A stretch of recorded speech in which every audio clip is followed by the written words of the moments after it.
Kelly. We got a recording in progress. I'm a disaster management consultant. I work outside the United States when I can get outside the United States. And today I'm going to be talking about environmental impact assessment tools and environmental peace building, and what we'll be doing over the next 3 hours, something like that. Depending on what time zone you're in, is looking at both the concepts of impact assessment as the concept, how it applies to the post-conflict situation, because most of the cases we're talking about here, we're really looking at peace building after a conflict. And when we get to the before the conflict peace building, I'll talk about that a little bit more specifically.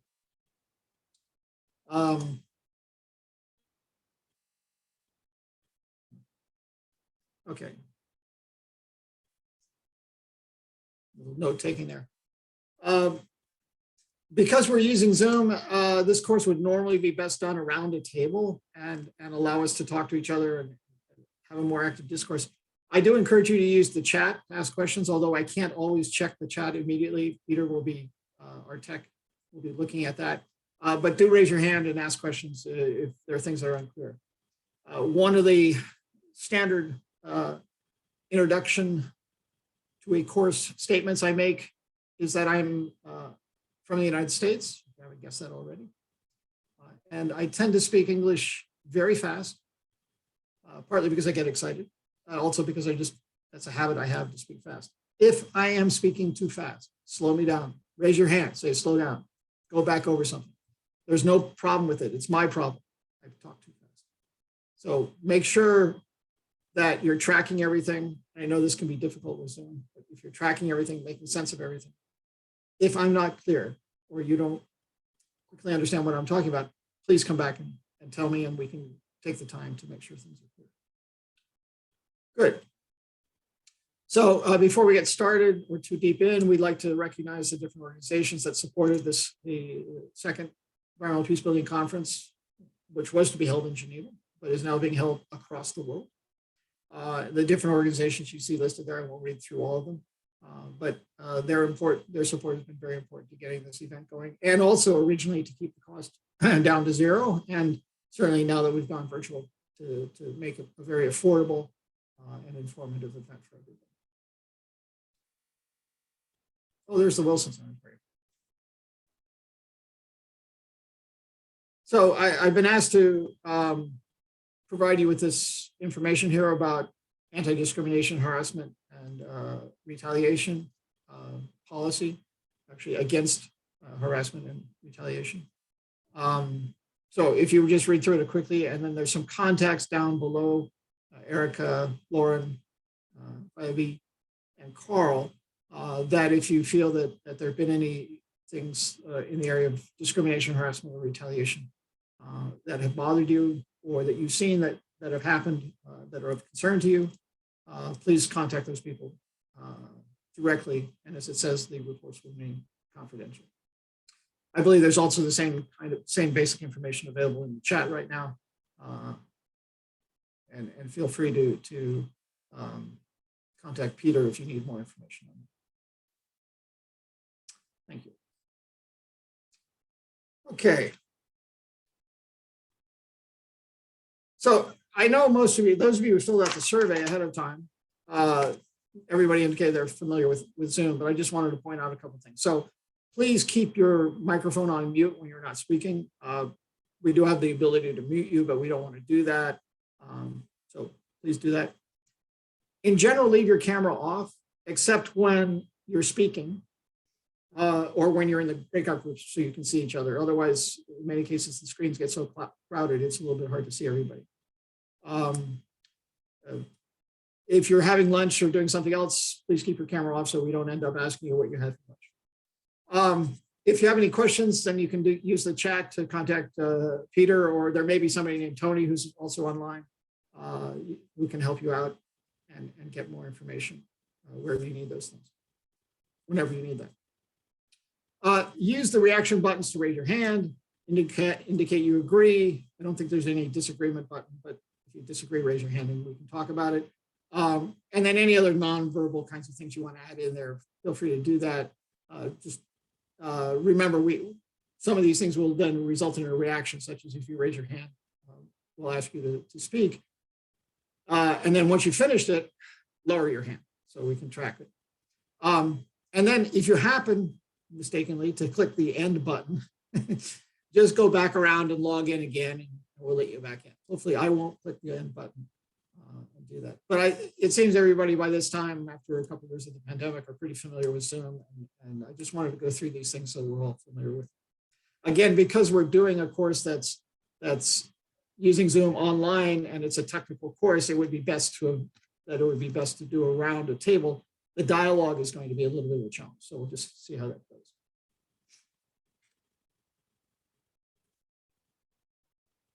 So for those of you who have done post-conflict peace building efforts, could you just get in the chat and quickly write down something that you think is normal than a normal development project? I mean, what was different when you were doing peace building rather than doing something normal? If you haven't had any experience in this area, that's okay. Just leave it blank. Let's see what you have, a different experience in peace building compared to what might be a normal project, program, or plan. We'll look at we can all look at the results in a minute. So just give me a minute to get in the chat, write something down, see what your experiences have been.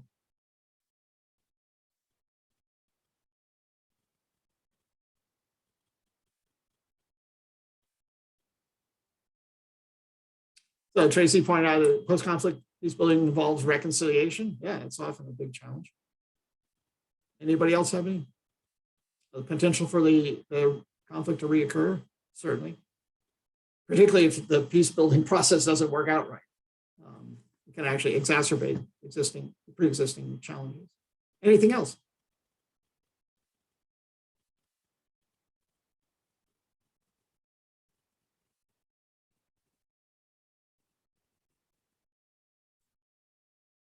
Yeah, Tracy pointed out something that's very important, and this is why essentially we do the environmental impact assessments after a conflict or after, as part of the peace building process after a crisis of some sort, because there's a boom, particularly when there's been physical destruction, for instance, bombing or attacks that have destroyed buildings or facilities, government offices, roads, infrastructure, dams, whatever. There's often a significant bounce back in demand for resources, sand and gravel being two big ones, water being another one, wood being a fourth one. And all of these things initially come from the local environment. And so what we've seen in many cases is that boom in demand for natural resources creates a big problem because it can quickly overstrip what's available and cause a lot of downstream environmental problems. Okay, so this is an interesting one. It's the brown, the downstream pollution management and cleanup. And that's actually a fairly specialized area that can be kind of interesting to get into. I was on a call I was on one of the poster presentations earlier today in the conference where they were talking about the challenges of demining and unexploded ordinances. And these have turned out to be quite challenging, particularly when you have buildings that have unexploded ordinances in them. How do you clean those buildings up? And this is not a small scale problem. You have large cities in Iraq, for instance, that have this issue. And how do you clean this up? And the conflict itself may have resulted in damage to oil storage tanks, release of other pollutants, or even, for instance, in a market or a business, a commercial area, done a lot of destruction. A lot of little cans of paint end up with being a big problem. So cleaning up that kind of stuff can be quite a challenge. It can be very dangerous just because of the materials there, but it also can be dangerous because of the unexploded ordinances that are involved. And we prefer that you don't just bulldoze the stuff into the nearest stream bottom, because then that ends up with a much bigger problem. So some of these issues are relatively specific to different kinds of specific types of conflicts, but this can be a major challenge that you'll come up with. Good. Those are some quick things. So that gives you a sort of a sense of where we're at in terms of when we're looking at the difference between a post-conflict experience and a normal experience. So those of you who registered in advance got a packet, an email with an attachment that was a bunch of handouts, and you'll see in that handout a table that looks like this. And this is something we'll be coming back to. I just want to highlight this. This is something we'll be coming back to. This table was originally developed looking at post-disaster recovery, but it applies to the post-conflict situation. As I said, most of the cases we're looking at in terms of environmental peace building involve something either in the early stages of the movement towards peace, or the late stages of movement towards peace, for instance, where there's a de facto ceasefire before a peace agreement is signed, or in that immediate aftermath of signing of a peace agreement and moving forward from that point onward. And we'll be talking about these different aspects, and when we get to some of the sessions later on, we'll be actually using this table. So I want to just highlight this as something that I think is very key to help understand the difference between the normal context of an environmental impact assessment and what would be considered necessary in a post-conflict situation. Are there any questions yet? Am I talking too fast? Talking too slow? Please, can I ask a question? Sure. I think the main difference between EIA normal and EIA post-conflict is the significance of the impact. Significant of the impact may be more dangerous than the normal EIA. Also, normal EIA can be done before the project is started, but EIA post-conflict is done after the disaster happened. Is it right? Yeah, this exactly. That's actually your second point is the most significant challenge, actually, because the normal environmental impact assessment, I'll talk a little bit about this later, has to be done before the project. Whereas in most cases with post-conflict, you have to actually start implementing the project before you have time to complete a normal environmental impact assessment, which might take 6 months. So that's one of the major differences. In terms of the impacts themselves, the impacts that you're looking at in both normal and post-conflict, post-crisis situations have to be understood relative to the perceptions and understandings of the affected populations. So what might be unacceptable before a conflict might turn out to be quite acceptable after a conflict, or vice versa. So that's part of what we're talking about, is trying to understand those kinds of issues, what people find acceptable after a conflict and what they're willing to work on, and how that works. But your point is very well made. Thanks. Thank you. Any other points?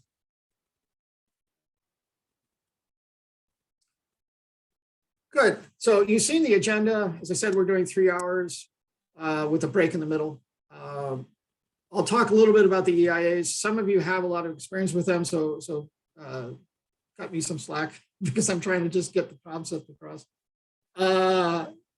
We'll talk about the EIAs in post-conflict recovery context. We already started to do that a little bit, and we'll then talk about and actually look at in detail some specific details on some three specific environmental impact assessment tools used after a crisis, after a conflict, looking from the strategic to the day-to-day. I will say now, because it's a relatively short course, I can't go into detail on all of those, but I'll give you enough information, and there is information available to find out more about those 3 tools. We're going to be a combination of presentations, dialogue, and group work.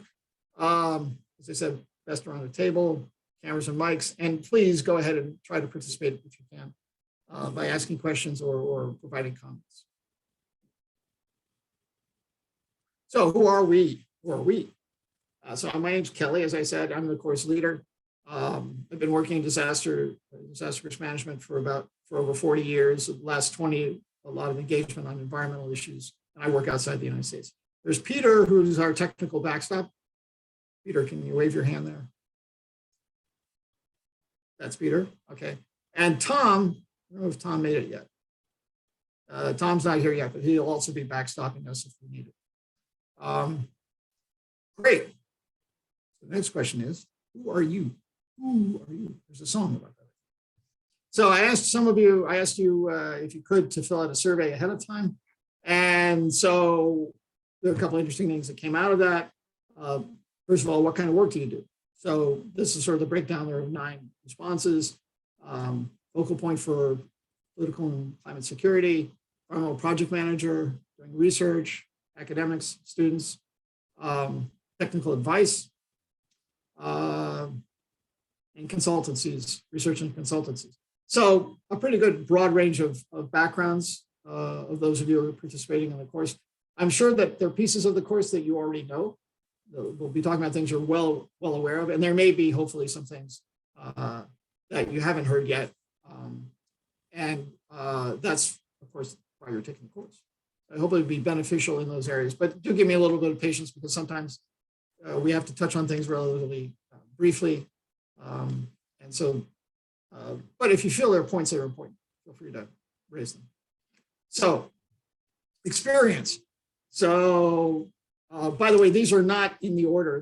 The 3 columns, I've rearranged them. So it's not the same person who was 16, 15, and yes. Might have been, I don't know, but I rearranged them.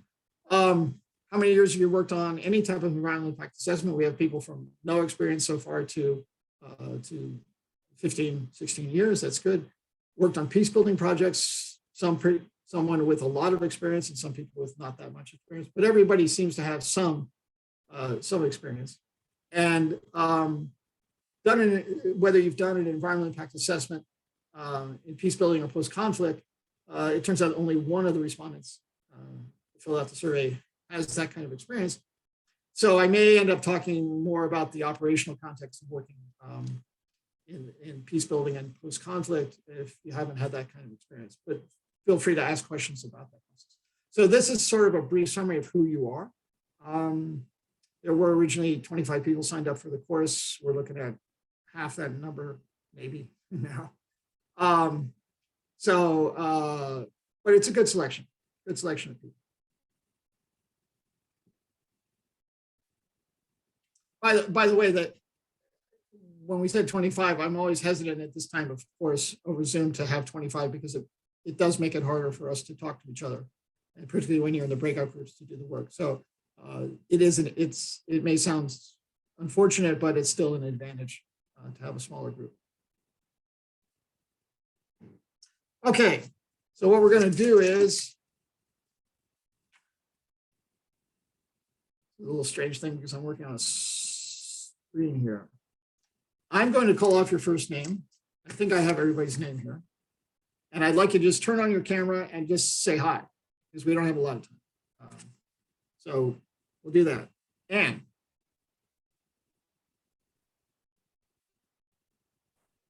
Hi. Hi. Nice to see you. Good. Chekawadili. I know I said that wrong. Chekawadili. Or a Kuwait.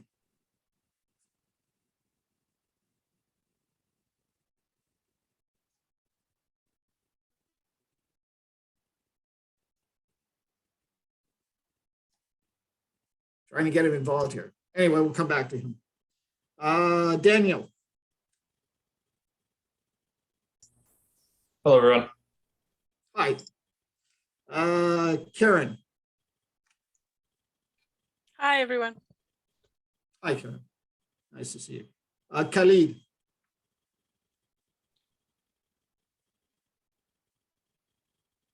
Hi, everybody. Hey, how are you doing? Hi, everybody. Nice to see you. Nice Yes, to see yes. Hi. Yes. Okay. you. Thank you. Louise. Hi, everyone. Hi, Louise. Then we have Lorenzo. Hi, everyone. Hi, Lorenzo. Let me see who else is next. Let me see. Nick. I think I'm trying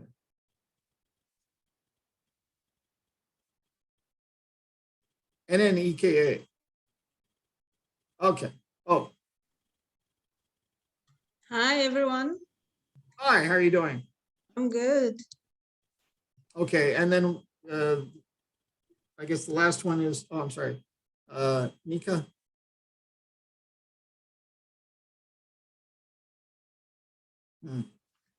Tracy. Hi, everyone. Glad to be here. Hi, Tracy. Good. Okay, so if anybody else shows up, we'll introduce them to everybody. And I apologize for not spending more time, everybody talking about themselves, but we end up running out of time pretty quickly when we do that, which is unfortunate. But when you get into your breakout groups, just do a little bit more introduction. Where you're from, what background you, or what you do, where you work. That'd be good. Okay.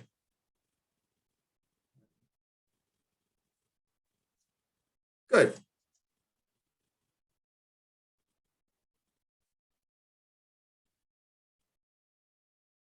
So in this session, which is, as I said, may be what you already know in some cases, but maybe new to some of the others, we'll talk about the concepts behind the environmental impact assessment. And this will be a very brief overview, so those of you who are experts don't take me to court. Okay, now we go back to the pictures. I want you all to turn on your cameras now. Everybody turn on your cameras. You see how much easier this would be if we were all in the same room. I wouldn't have to say turn on your camera. Who gets all their cameras on? I'm still waiting for some. Maybe I should have done this as a Zoom poll. Anybody else can get the camera on? Okay. So this is going to be interesting here.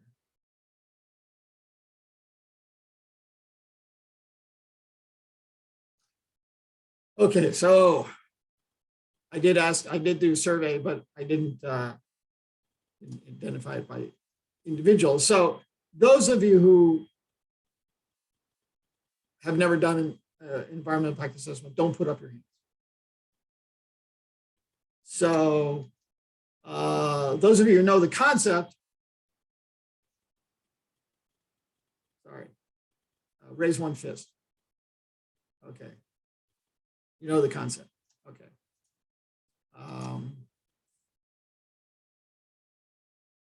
Those who have done 1 to 5 EIAs, environmental impact assessments of any kind.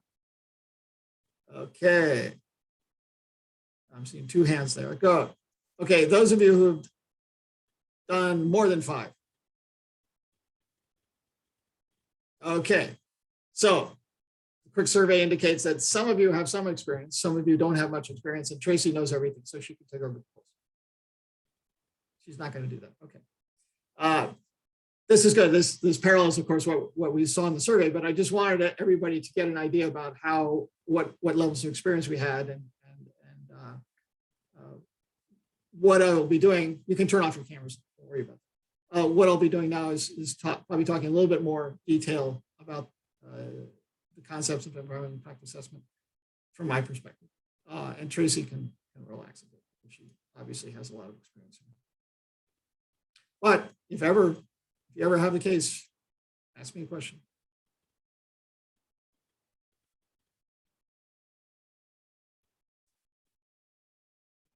Okay, the concept.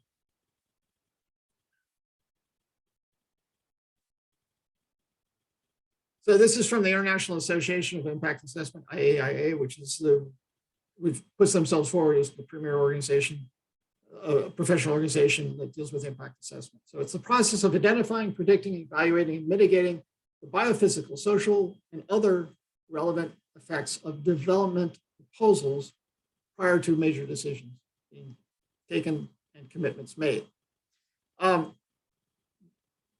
We could say that you could drive a truck through this. There are social impact assessments and health impact assessments and strategic impact assessments, and there's lots of details now, different kinds of assessments, but under the concept, they're all part of an environmental impact assessment. And the important point here is that the environment is considered to be all-encompassing.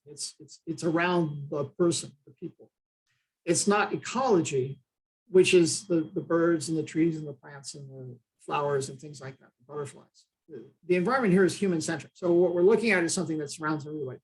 And this is an important concept to understand because social impacts of a development project are part of the environment that we live in. And they actually relate to environmental damage or lack of environmental damage if you're lucky. So when I talk about environmental impact assessment, I'm talking about the big picture. I'm not talking about worrying about a specific species of tree or bird or something like that. I'm looking at all those different kinds of things. Now, one of the implications is that when you do an environmental impact assessment, it's everything. And that makes it complicated. It means often it takes a lot of time. That means it can be easily contested by people saying, no, we don't like how you did this, or we don't think those results are good. So that's the concept. But the reason for this is that we need to get to a stage where people agree what are the possible changes that could take place because of the proposed action. And this is a point that I think Khalid made earlier, that environmental impact assessments are normally done before something is a project or an action is done rather than afterwards. So what we're talking about here is something different than the concept of sustainability, where actions today don't limit actions in the future. We're really talking about acknowledging trade-offs. So yes, we may end up flooding a wetland or draining a wetland, but the people who agree to do that are making an informed decision about accepting the trade-offs that are involved. Okay. And so that's a very important concept. It's not as the EIA is not intended to prevent any actions from taking place, although many people can see it as that, particularly if they're paying to build a factory or something like that. But to make sure that people understand and accept the trade-offs that happen because of that. There are case studies that I've read where this process has worked very well, and people have accepted the trade-offs with full knowledge about what that meant. But in many cases, that particularly the issue of consultations has turned out to be problematic, and people don't feel that they've been consulted about the changes that will take place, and that often ends up with a big issue that we see particularly publicly expressed. So this is the concept. Any questions about this concept?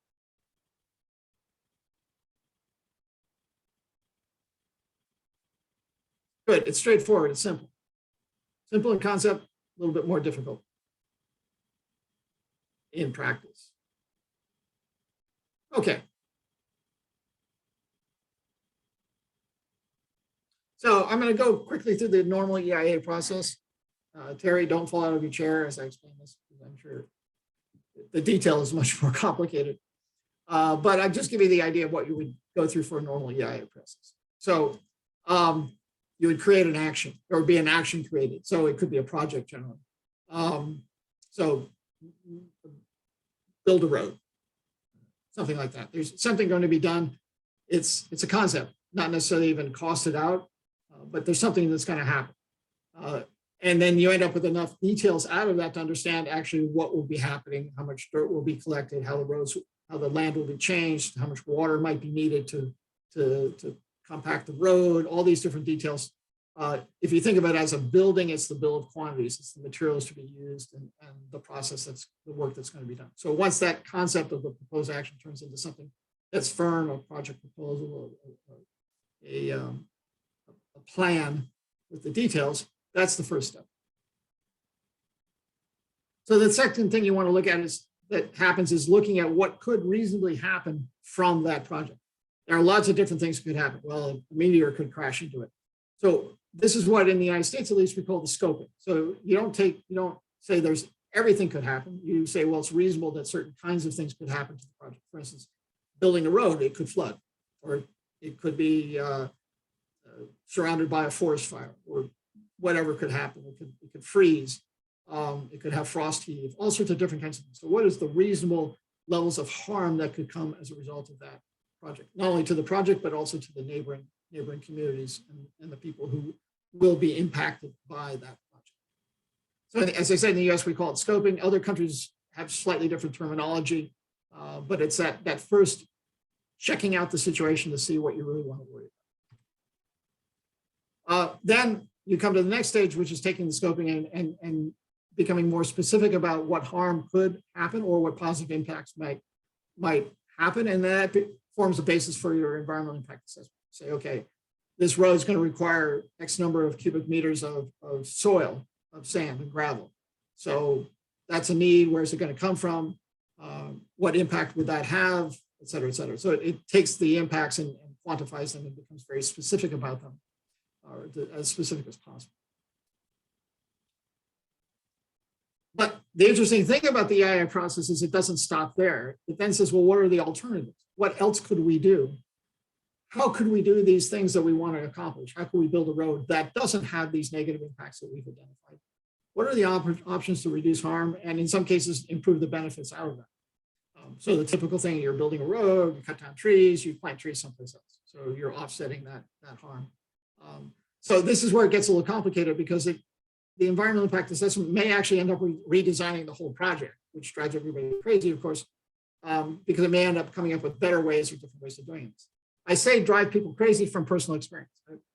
First time I had an environmental impact assessment done on a program I ran, the person came up with, who did it, who was not an environmental impact assessment professional, as it turns out, came up with all sorts of better ways of doing the job. Very aggravating, exceedingly aggravating, because it meant that we weren't doing a good job, as good a job as we could have. But two things came out of that for me. Two lessons were, one, having somebody come in and review your activity can actually improve the activity. You're not necessarily the best, smartest person to do everything. Having somebody come in and review is good. Environmental impact assessment process provides a straightforward approach to doing that. Second, you can then use the EIA results to argue for support. In our case, we were using pesticides and for locust control, grasshopper and locust control.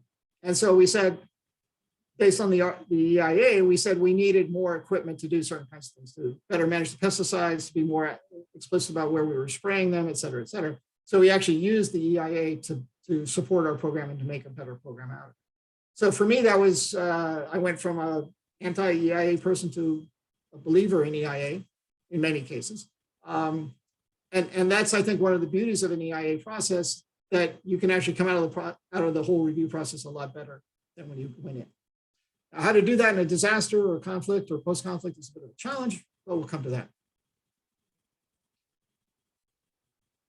So then you come to a stage, and it's called different things in different places, where you say, well, we can't actually, this harm might occur, but what are we going to do about it? How do we reduce that harm to a level that's acceptable? So there's usually an output of a EIA called an environmental management plan or environmental management and monitoring plan, or EMP or EMMP. And different organizations or different countries call it slightly different things, but it basically says there's going to be dust from road traffic, therefore do this to mitigate that dust. So it's basically a plan on how to reduce the impact of the negative impacts of that project beyond what you have been able to do by looking at alternatives or looking at redesigns and different ways of doing things.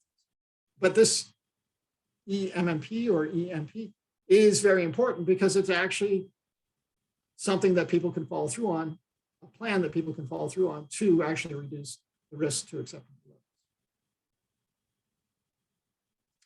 levels. The next thing, or not the next thing, but an important point here is to ensure that everybody understands and accepts the results of the environmental impact assessment. We find in the news a lot of stories about how some people don't accept the results, and they say there wasn't enough consultation. The studies weren't done in adequate detail. This factor was forgotten. And this can get sort of extreme because, for instance, in the United States, we had a case where they were wanting to build a repository for nuclear waste. And the discussion period went back literally tens of thousands of years, saying what had happened at that site tens of thousands of years in the past, what could happen tens of thousands of years in the future. So it's not just necessarily what's going to happen next year or a couple of years from now. These discussions can get very, very time large and involve a lot of different factors coming into it. So ensure everybody agrees and understands what the results are. And as Khalid pointed out quite well, it's never done before implementation starts. The EIA has to be finished before the implementation starts, because the EIA basically says how things should be implemented beyond what the initial design is. Good. Now it's time for questions. And if there are no questions, it means you totally understand how to do an EIA, and we can send you out to do one.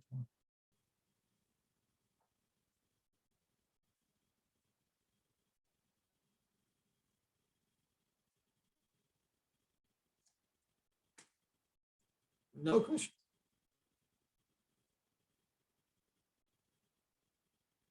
Tracy, do you think I covered it?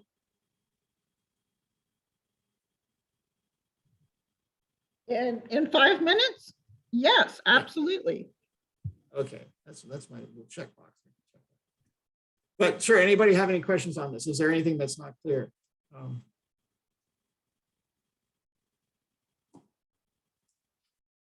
Okay, we can always come back. You can always ask me questions later. Matter of fact, we'll find out. Good. Okay.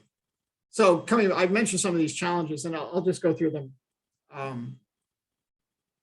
quickly. One of the issues with environmental impact assessments is that people may not want change. They may not want, just fundamentally do not want things to change. And that creates a challenge for those assessing impacts, because if you try to go talk to somebody and say, what about this or what about that? And they say, I don't want to talk about it. It is a real challenge that can occur. And the resistance to change is not something that you find in Alberta or Texas. It's a kind of resistance to change that you find a lot throughout the world. The issue of scoping and EIA to ensure they're comprehensive. This is always a challenge in a normal context to make sure that there's not something somebody forgot. Because once something's forgotten, then later somebody will come by and say, you forgot this, you have to do it again, delays the process, everything like that. The extent, particularly the time extent, as I said, from the example from the nuclear waste facility, they were talking 10,000 years in the past and 10,000 years, even more than 10,000 years in the future. That sometimes gets a little hard to understand, particularly when you're dealing with people bringing in things like topics like climate change, for instance. We don't really know we know the climate's changing, but we don't know the specifics, the details. We don't have the hard data on that, looking ahead 50 or 100 or 200 or 300 years. So that can be a challenge. Environmental impact assessments usually talk about direct, indirect, and cumulative impacts. So the direct impact, what happens? The indirect impact is what happens because something happens. And the cumulative impact is all those things happening together. The indirect can be a bit of a challenge because it's sometimes hard to think about the in effect, collateral impacts. The cumulative impact is like two things coming together with a third thing and a fourth thing having a negative impact. And we'll actually have an example of that a little bit later when we look at the strategic environmental assessment, how to deal with that. Stakeholder participation, it was not easy before the pandemic. It's become much more complex now, but there are new tools to do it. One thing you do have to worry about or be concerned about is that there is a digital divide. So sending out surveys using smartphones is not always the best way to get stakeholder participation. And figuring out how it's meaningful and it's representative is a big challenge. The paperwork involved can be considerable, volumes, hundreds and hundreds of pages of paperwork and the approval process. One thing we've noted looking at the pandemic, by the way, was that all the approvals have to go through processes in some countries that are not automated. So when people couldn't go to their office, they couldn't get the environmental impact assessments to review. So they didn't get reviewed. So there may in some countries be a big backlog of the paperwork. There's a lot of time pressure to get things done. The people doing the environmental impact assessment are not the people who are going to implement the project or pay for the project. And so there'll be a lot of pressure to get things done, get this done as quickly as possible. And that sometimes can work against the idea of doing a comprehensive job that doesn't end up being questioned later on. As I said, there's a conflict, the conflict in the willingness to change people.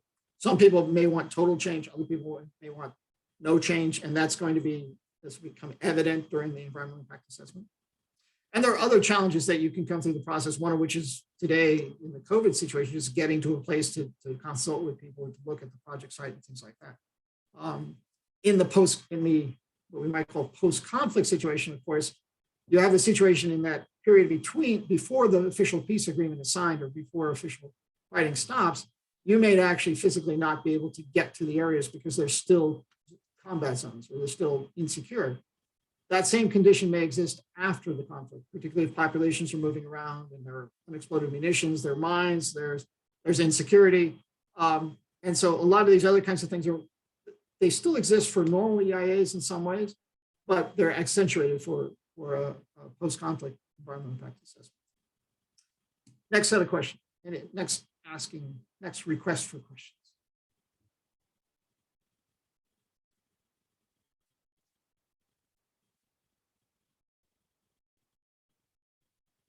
No question. I hope that's good. So these are the challenges. These are the normal challenges. Now imagine doing it in a conflict or after a conflict.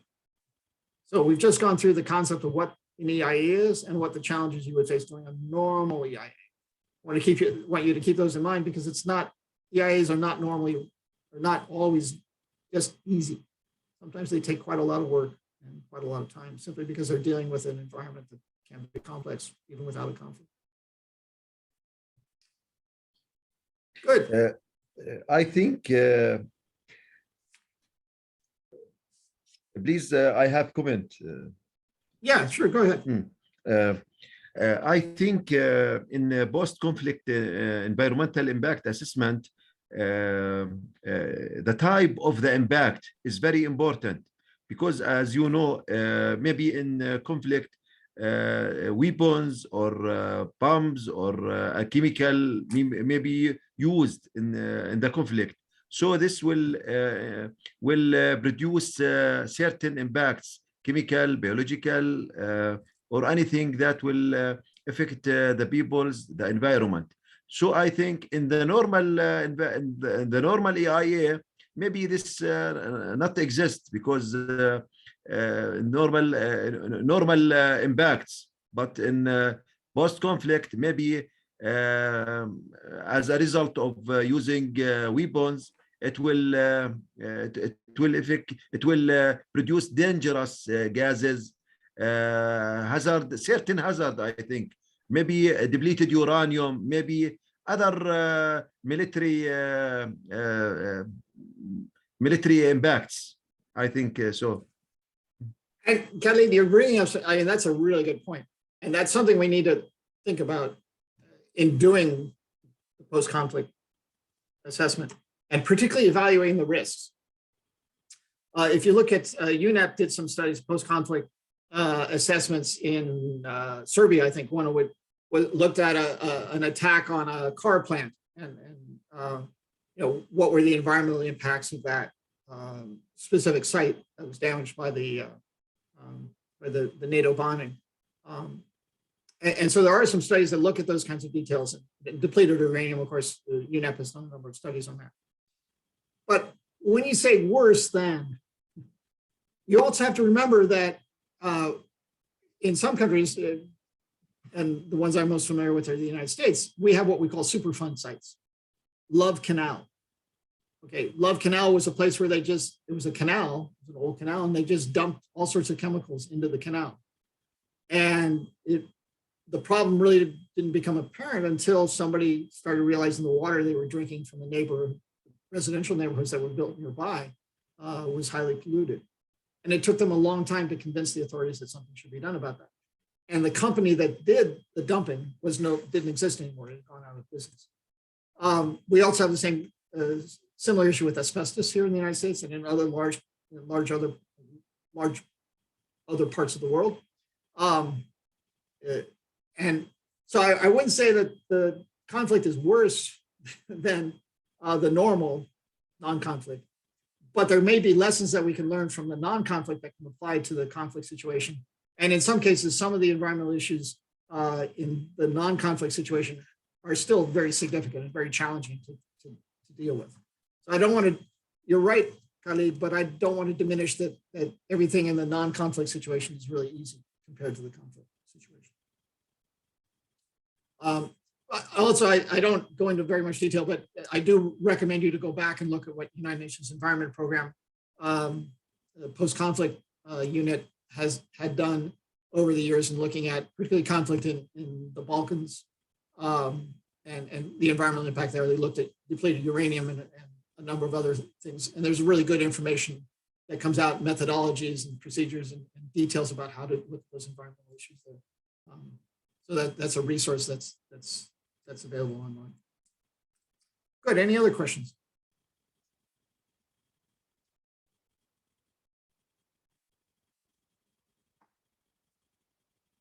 Yeah, I see a chat. Yeah, Tracy was mentioning about the chemical waste and landmines and sites. Yeah, and I don't want to diminish that as a post-conflict problem, but we do find those as significant issues without the conflict in other places.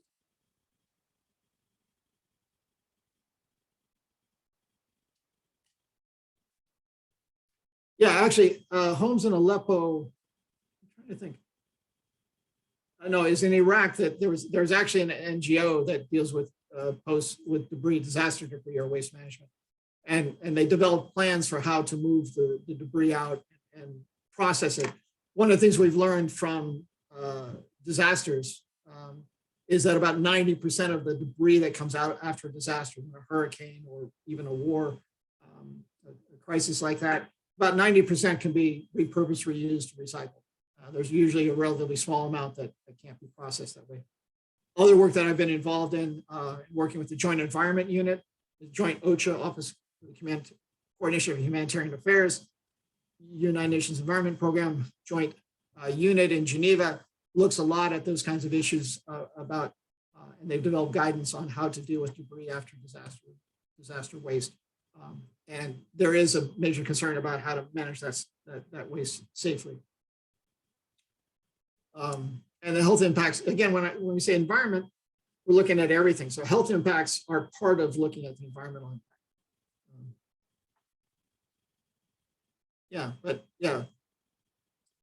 Wars are a mess, basically. But good. So what we want to now talk about is a little the post-conflict peacebuilding environment, peacebuilding situation. And again, I come back to the point that most of the cases that we're looking at, peacebuilding takes place either just before the end of the conflict or just after the end of the conflict. And that's a special type of situation that we want to talk about how you can and understand how you can do environmental impact assessments in that process. So we come back to this table. It's in the handouts I sent out to people. If you didn't get the handouts, I think you can text, send a chat to Peter and he can send them to you.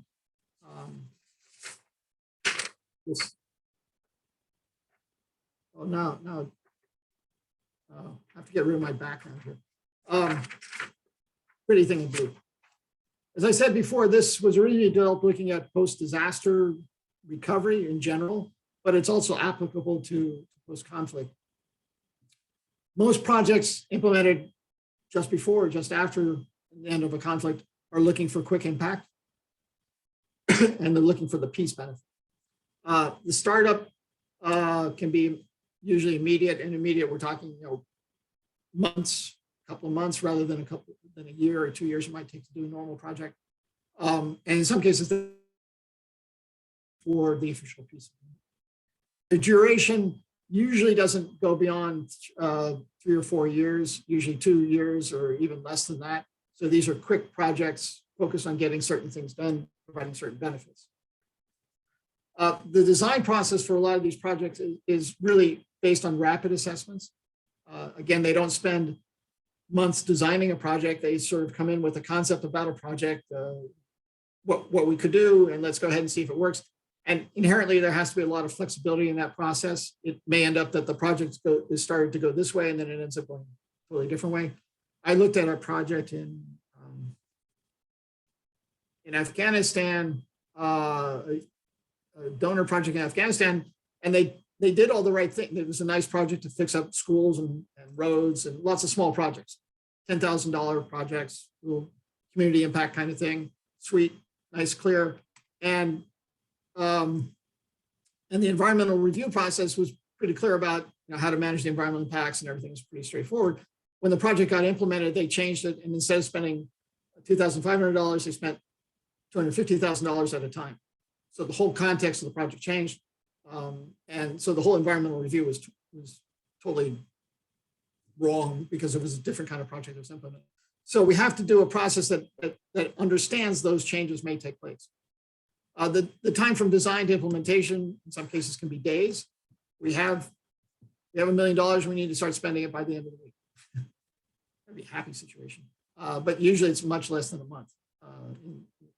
In more cases than not, a couple of weeks to design a project.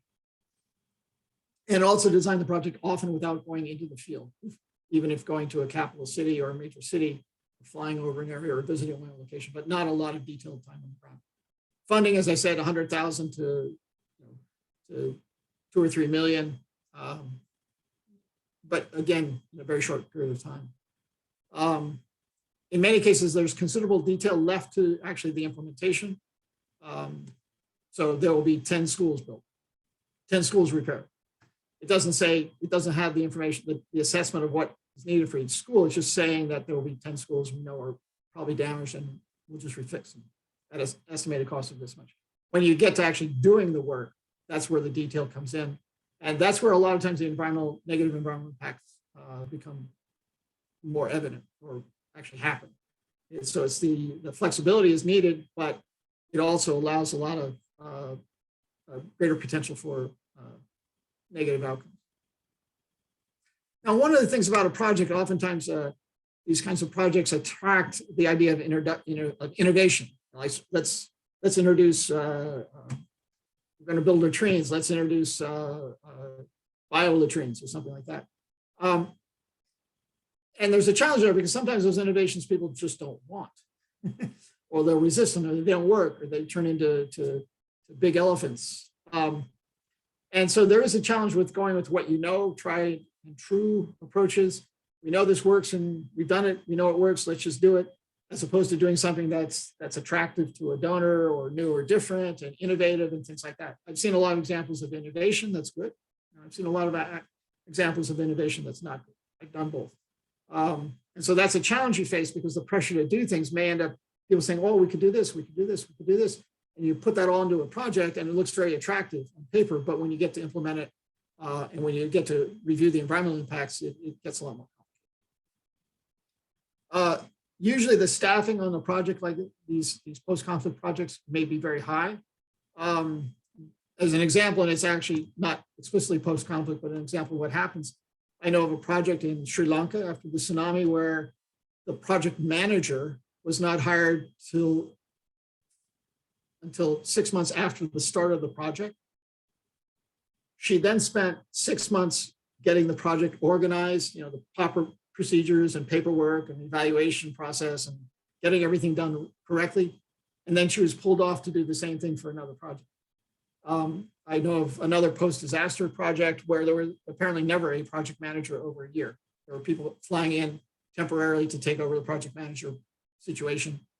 And this was a case where it wasn't a conflict, but personal security was an issue. And several people came into the project and left very shortly after because they felt that it was an insecure situation for him to work. Also because it was a single posting, they couldn't bring their families with them.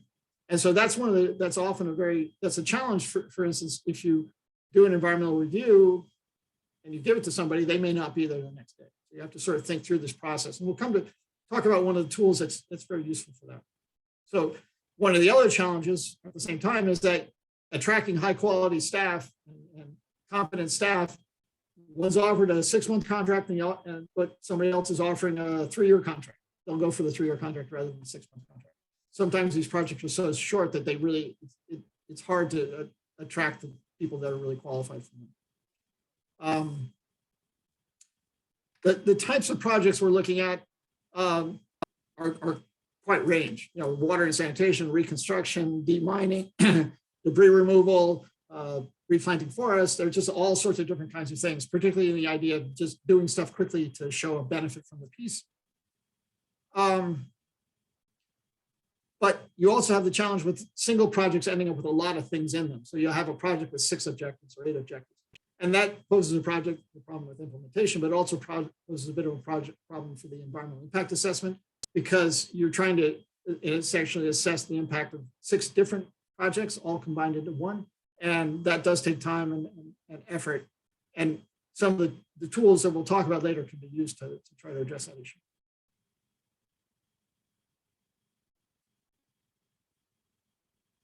So the monitoring and evaluation, for those of you who do monitoring and evaluation, I don't want to consult you here, but oftentimes for these kinds of projects, these post-conflict environmental peace building or recovery projects, the monitoring and evaluation often is superficial. It's focused on outputs. How many schools repaired, how many roads, kilometers of roads fixed, how many trees planted, those kinds of things, not necessarily outcomes.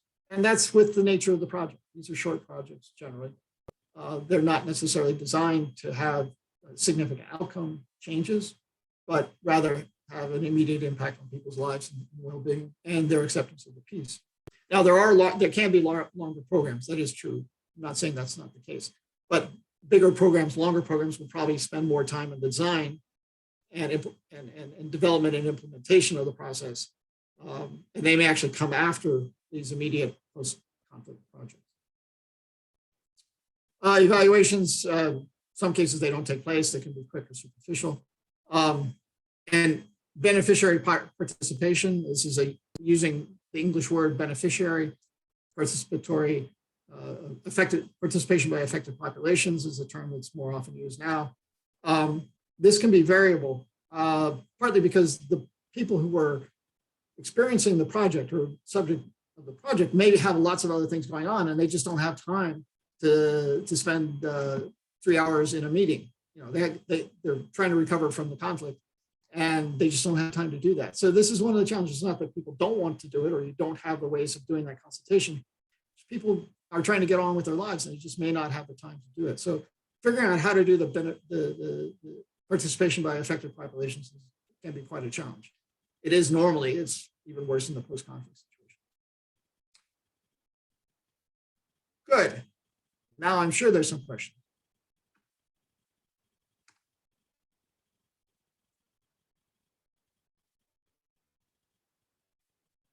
Yeah, Tracy had some good comments there about leapfrogging technology. Yeah. That's obviously a challenge. Any questions about this?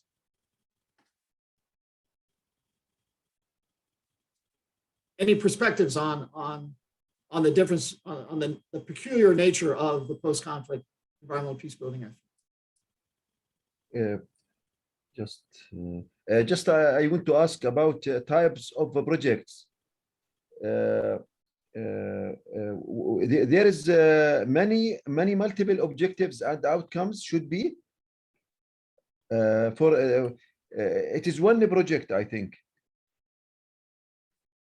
The challenge is that for instance, I wouldn't say a typical project, but what I can envision as a project would be a single project that has a component to reestablish the water supply system, a component to the household water supply system, repair the household water supply system, a component that deals with sewage management, particularly in a situation like Syria or Iraq or a country where they have centralized sewage systems in the urban area. Improving livelihoods, which can be who knows what. I mean, there's all different kinds of things, microloans, giving out tools and supplies and things like that. Empowering women in this process, so that could be a separate component, often is a single component.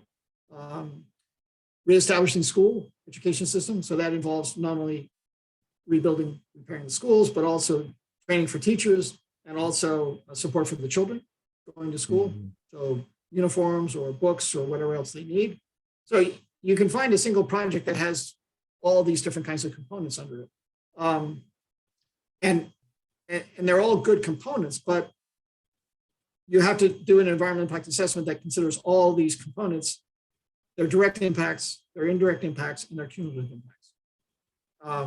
And do it without, in many cases, spending a lot of time on the ground before the project is designed. What this does is, what this does is mean that the implementation of the project becomes really your core element of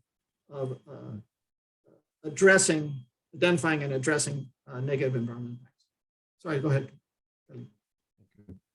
If I want to make the environmental impact assessment post-conflict, for example, in Syria, is it a project or is it a complete project? Can I divide this to sub-projects also?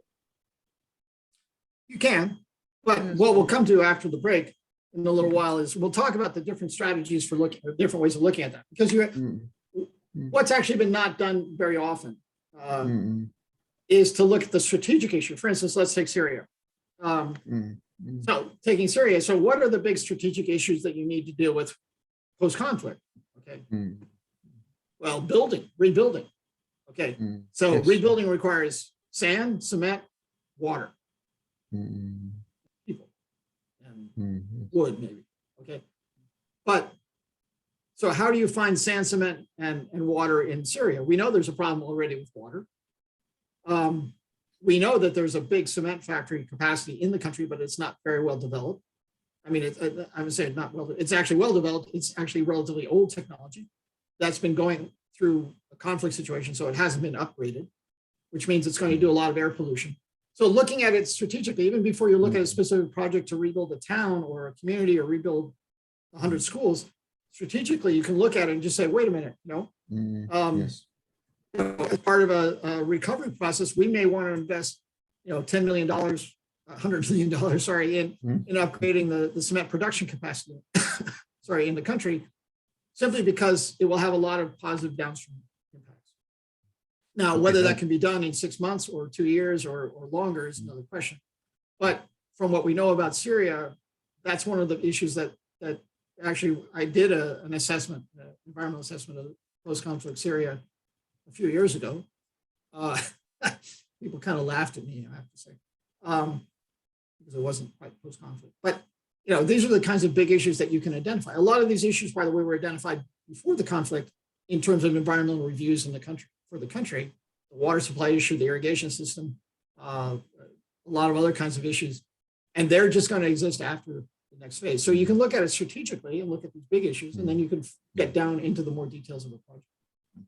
We'll talk a bit more how to do that. Okay, thank you. But you're bringing up good questions. I mean, I wish we had a couple of days to do this. Thank you. Any other questions or comments?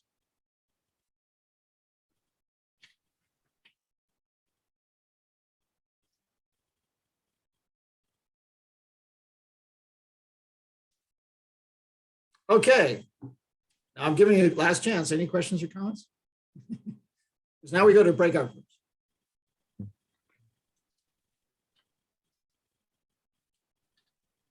Okay. So I'll put you into the groups. I think we have, how many people? We have 12 or 11 people. So it'll be 2 groups. No.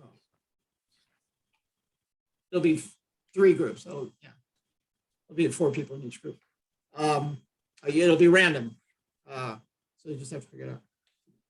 What we need is somebody, what you need to do quickly in the group is find somebody with clear handwriting, a paper and a pen, pencil or a black magic marker. Be useful. I want you to review the contrasting normal to post-conflict table. This table that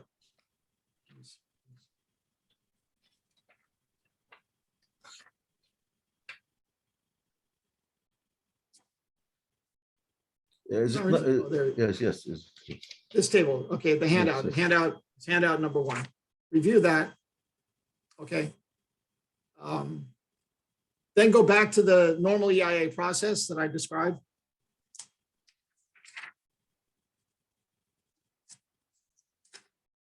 Hold on a minute. See what I got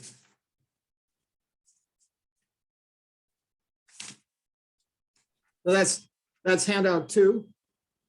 It has the normal.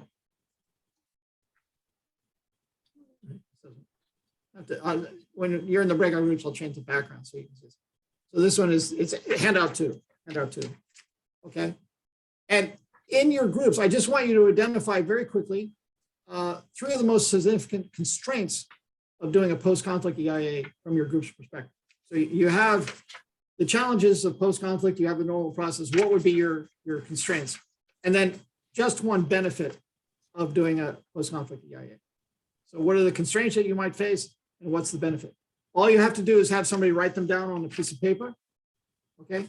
Like the gentleman down there in the right corner is done. He wrote dog and a cat. Just write 3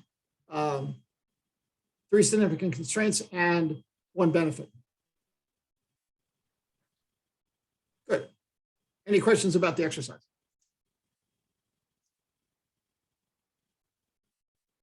Okay. No questions? We'll see how this goes. So I'll put you in the breakout rooms now. I'll come to the room so you can ask me a question later. Give you about 10 minutes, maybe a little bit more than that to do this exercise. Shouldn't take more than that.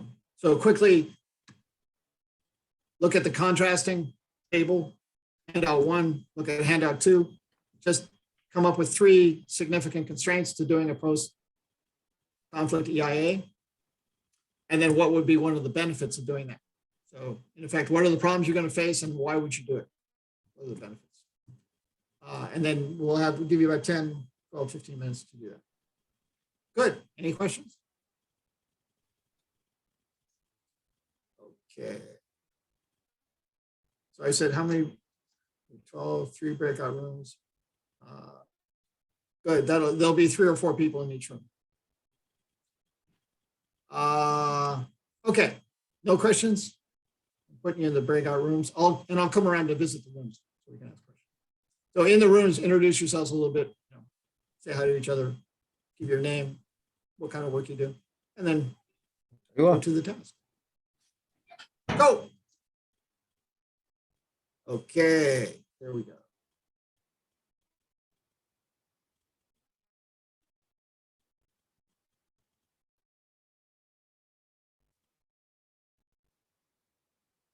You have to join the room.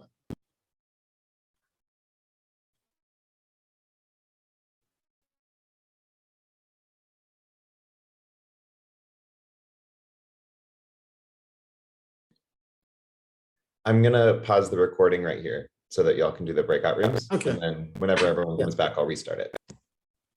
Okay. Can we push people into rooms? Oops, not everybody's back yet. Some people got lost.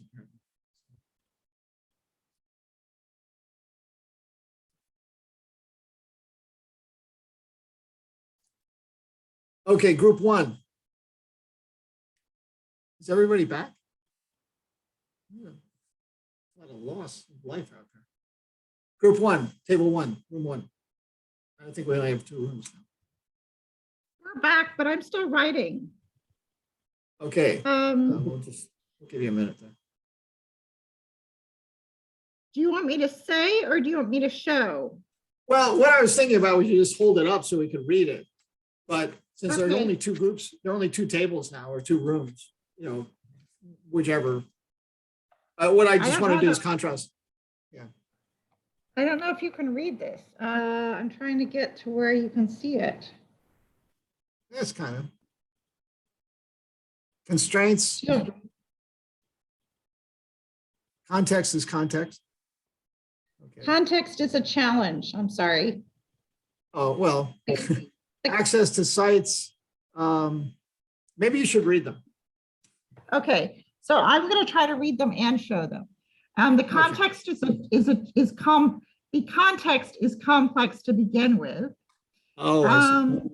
The information gathering is usually difficult for multiple reasons. Usually there's been a breakdown in communication or a breakdown in data gathering or conflicting stories about different components of the sources of the issue, et cetera. Access to sites is difficult due to security and due to infrastructure issues, and that stakeholder consultation or stakeholder engagement is usually difficult due to mutual distrust between the government and communities or within communities themselves. And then when it comes to benefits, one benefit is that through an EIA process, you actually get to do some amount of baseline or kind of reestablishing of the baseline environmental context. And that's of use.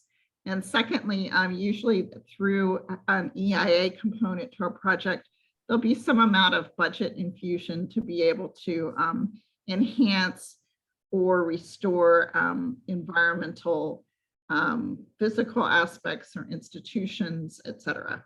Thanks. Yeah, really good points. The last one was my own experience, as I mentioned, the project with Grasshopper and Locust Control, where we were able to use the EIA to argue to get more money. That was a good experience. Karen, do I take it you're the other group there? Yeah, we were group 2. I didn't write them, but I wrote them down, but I didn't write them as beautifully as Tracy did on a piece of paper. So I'll just read them. We did have some overlaps, as you know, as inevitable. So we had things like access to the area being obviously more difficult, or maybe not at all. I think you'd mentioned staffing issues. Maybe that would impact this too. Maybe no baseline for what the environment was like before. We had, I've put not knowing what is there in terms of, I guess, trying to figure out what there is on a site. So if something's been bombed, you don't know what it's been bombed with necessarily, but you might be able to get that data, but not knowing, the last history of 20 years of the place that they were storing chemicals you didn't know about, for example. In terms of a benefit, we looked at this slightly differently, I think. And we were thinking about the benefits of doing an EIA post-conflict rather than not doing one, which came up with slightly different things, of course. Obviously, to prevent future conflict, build resilience in the population. But I guess one of the questions or thoughts we had was about the willingness of the local population maybe to accept more of those trade-offs that you talked about in a post-conflict situation, because usually it is more dire. So that was something that we thought obviously they might be more willing, and that would be really interesting from your own experience, and maybe Tracy as well. Have you found that people are more willing to make those trade-offs in a post-conflict? Thanks a lot. Really good points. So one of the things I want to mention, you just come back quickly here before we take the break. You mentioned baseline. It is actually amazing how much baseline there is out there for most places. And that's thanks to a group of organizations called the IFIs, International Financial Institutions. In almost any country, there's been some sort of external financing covered by some World Bank type organization, regional banks or something like that. And in most cases, because of their, what they call some places called due diligence, they're slightly different names now. They've gone in and looked at a lot of these kinds of things, like the demographics, the population, and some of these are actually excellent. And that's not even the environmental review process they go through. So matter of fact, just recently working on environmental briefing sheet for Tonga. That's what I did. I went to look at 8 ADB's reports on the water supply projects, on water supply, other kinds of things. And there were actually a lot of useful information. It's not the statistical hard baseline data that you would do in a normal EIA, but to get an idea about what's happening, or what has happened, and what are the issues before the conflict or during the conflict, that they actually can be extraordinarily useful. The example I gave earlier about Syria and the cement factories, I found that there's a tremendous amount of analysis done of the need to upgrade the cement factories that was done 10 years ago, 15 years ago. It really didn't require any more. We just sort of summarize what was done because all the research had been done previously. So that on that point of baseline, you actually may surprise yourself what's actually available. The status of the site, the technology has progressed quite a lot, both from satellites and also using drones to really come up with information about sites. And there are organizations that will do that commercially and also for free. And then the final point about getting back to the past, the research evidence suggests that most people want to go back to the way things were before. Even though you might say, well, before wasn't very good, but it's still, it represents a psychological return out of the trauma. With conflicts, it's a little bit more complicated, but it's something that needs to be talked about, particularly as Tracy was mentioning in the note in the chat there about jumping forward, the technology leap forward.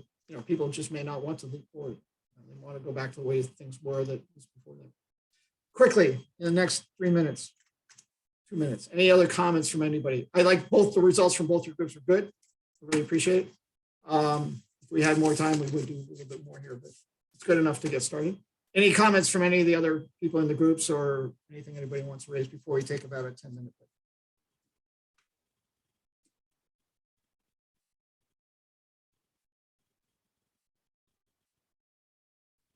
Okay, I'm not hearing anything, so let's come back.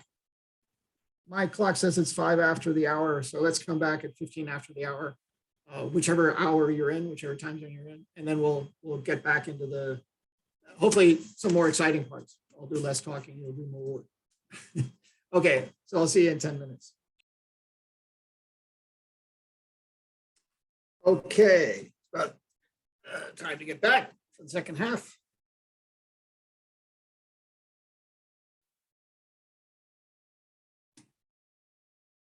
Just to recap a little bit what we talked about a minute ago, 10 minutes ago. So one of the major constraints that we have to pay attention to is that a normal EIA can't be done before a plan is finalized.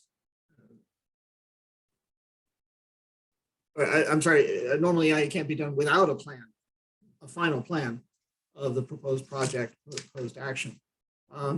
And that is one of the major constraints we face in the post-conflict situation, where these plans they may be signed off on as final, but there's going to be a lot of work done on them while they're being implemented, and they may actually radically change because of circumstances on the ground. That flexibility is necessary, but it's also something that presents a significant problem for the whole concept of environmental impact assessment as it's normally done.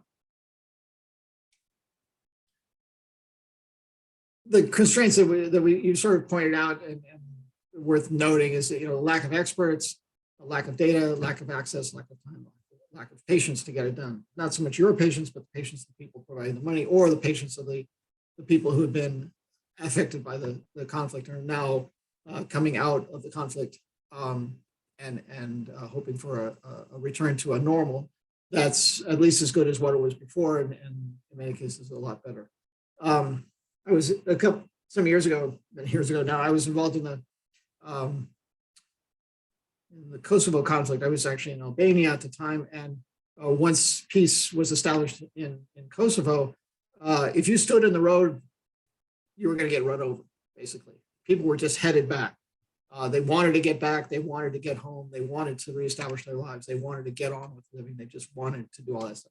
And there was really no way that you could slow down the process or stop the process or say, no, we need to do, we need to spend a month doing an environmental impact assessment. But it was just going to happen. And I think this is an important point to realize, is that while we talk about providing external assistance in a post-conflict situation, or working with populations, affected populations in a post-conflict situation, what we have to recognize is that they themselves are doing most of the post-conflict recovery or rebuilding or reestablishing their lives. And we complement that effort that they do themselves. And so we have to work at their pace, and we have to work in their directions, and with work with what they want to be done, rather than trying to impose things on them. And that's why the consultation process is so important. Good.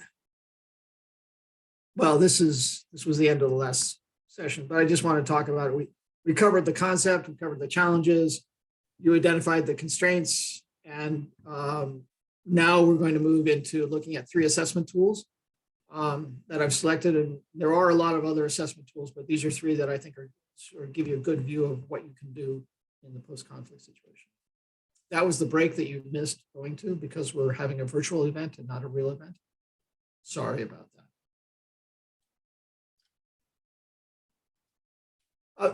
Actually, so I do want to stop after the break and everything.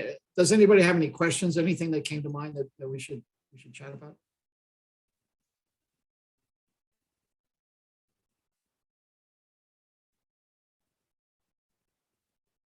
Nothing. Okay. Moving forward like grease lightning. Good.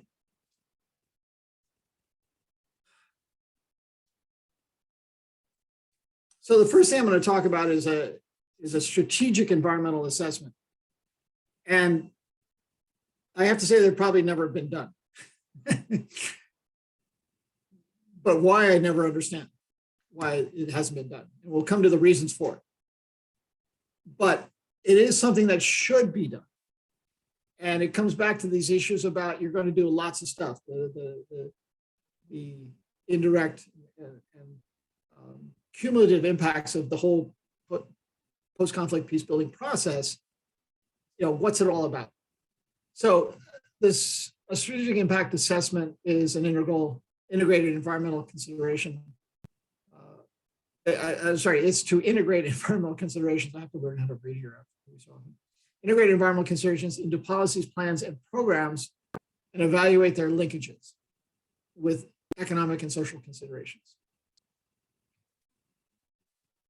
The strategic environmental assessment is more focused on policy, plans, and programs. And an environmental impact assessment is more focused on the project itself, the actions proposed under a project. So there are strategic environmental assessments that are done non-disaster times, non-conflict times. Some countries have done these looking at big, you know, what's the future? How are we going to do with transport for the next 50 years or something? That's where you come in and look at a strategic environmental assessment. For instance, you know, a country like the Netherlands could do this one about, well, what's the impact of rising sea level and increased precipitation on our system of embankments and everything throughout the country. That's a big issue. And that's where the strategic environmental assessment is useful. To my knowledge, none have ever been done for post-conflict or post-disaster situations. Although in many cases, there is some sort of overall plan developed, either post-conflict or post-disaster, that is intended as sort of a funding document. So there's often a post-conflict or post-disaster needs assessment done, and that then generates into a document that says they need X money in the health sector, they need X amount of money in the transport sector, et cetera, details the damages, best information available. And these are very useful documents, but none that I've ever come across have actually looked strategically at what are the impacts of building 10,000 houses, for instance, or disposing of 43,000 cubic meters of debris or something like that. So the strategic assessment looks at that big picture.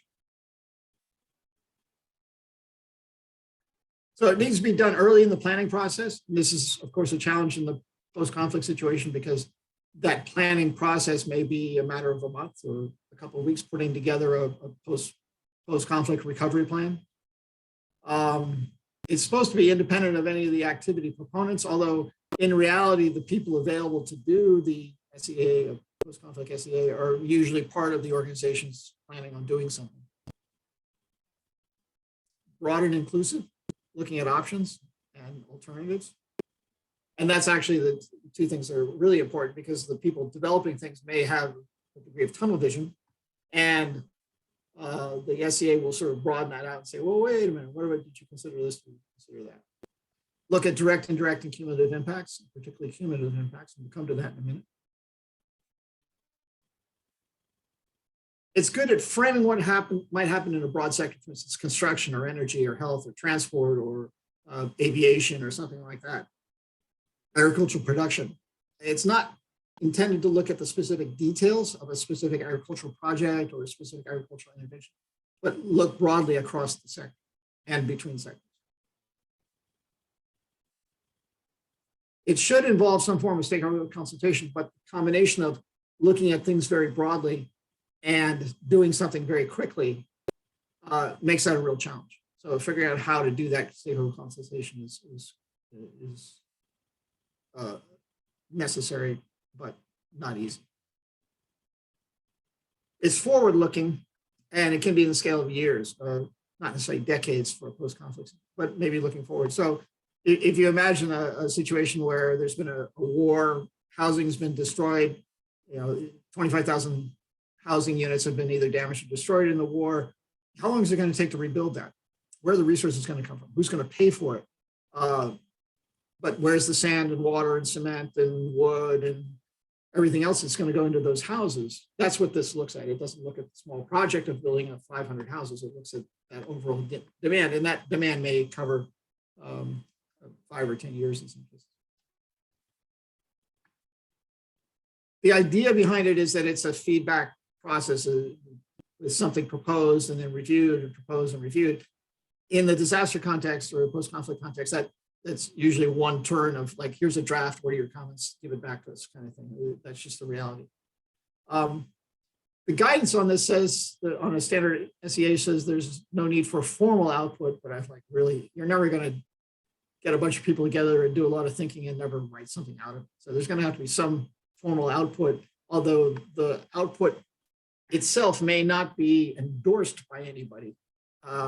It may be a consensus view, somewhat like the climate change IPCC reports, where there's a consensus, even if certain individuals or certain parts of it may not be as firm as others, because you're dealing with the future and it's going to be a little hard to predict everything.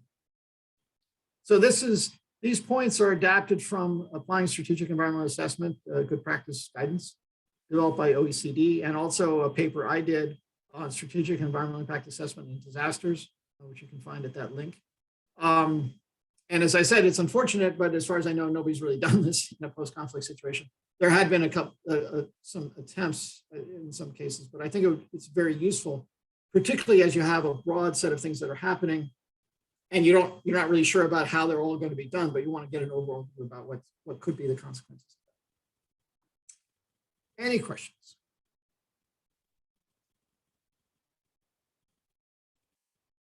And do correct me if one of these has been done in a post-conflict situation, because I'm not necessarily always up to date on that kind of information. So I'm going to ask you a question. Daniel, go ahead. Sorry, if I've missed this, I do apologize, but is there any situation where these strategic environmental assessments are done after what we would call like a normal environmental assessment, maybe 3 or 4 or 5 years down the line, and what if any value does that have in this process? You mean a retrospective? Yeah, that's correct. Not that I know, not that I know of. I'm aware, although I have to say I'm not necessarily on top of all the details of them, of strategic environmental impact assessments being done and then revised 5 or 6 years later. I think I'm stretching my memory here, but I think the Netherlands has done this, and some other European countries have done this. And as a matter of fact, I think the EU is now pushing these as well. I'm not sure on that. I would have to check the details. But conceptually, it's the kind of thing you might do and then come back to it in a normal development context and say, well, we now see clearer into the future, or we see certain things happening and that changes the strategic overview situation. Good. Karen, you can go, and then Daniel has his hand up. You can come back. Okay. I guess I just need a bit more of an explanation as to what it is. I thought I figured it. So going back to the definition, so integrate environmental considerations into policies, programs, etc. is the first thing. So I just get the impression that that's what governments are supposed to be doing all the time across the whole sector. So what is this other than just normal environmental law? So in most countries, and I'm making a generalization here, most countries have some sort of environmental rules and regulations. And in most countries, those are focused on a project or an action or some activity. The wording varies.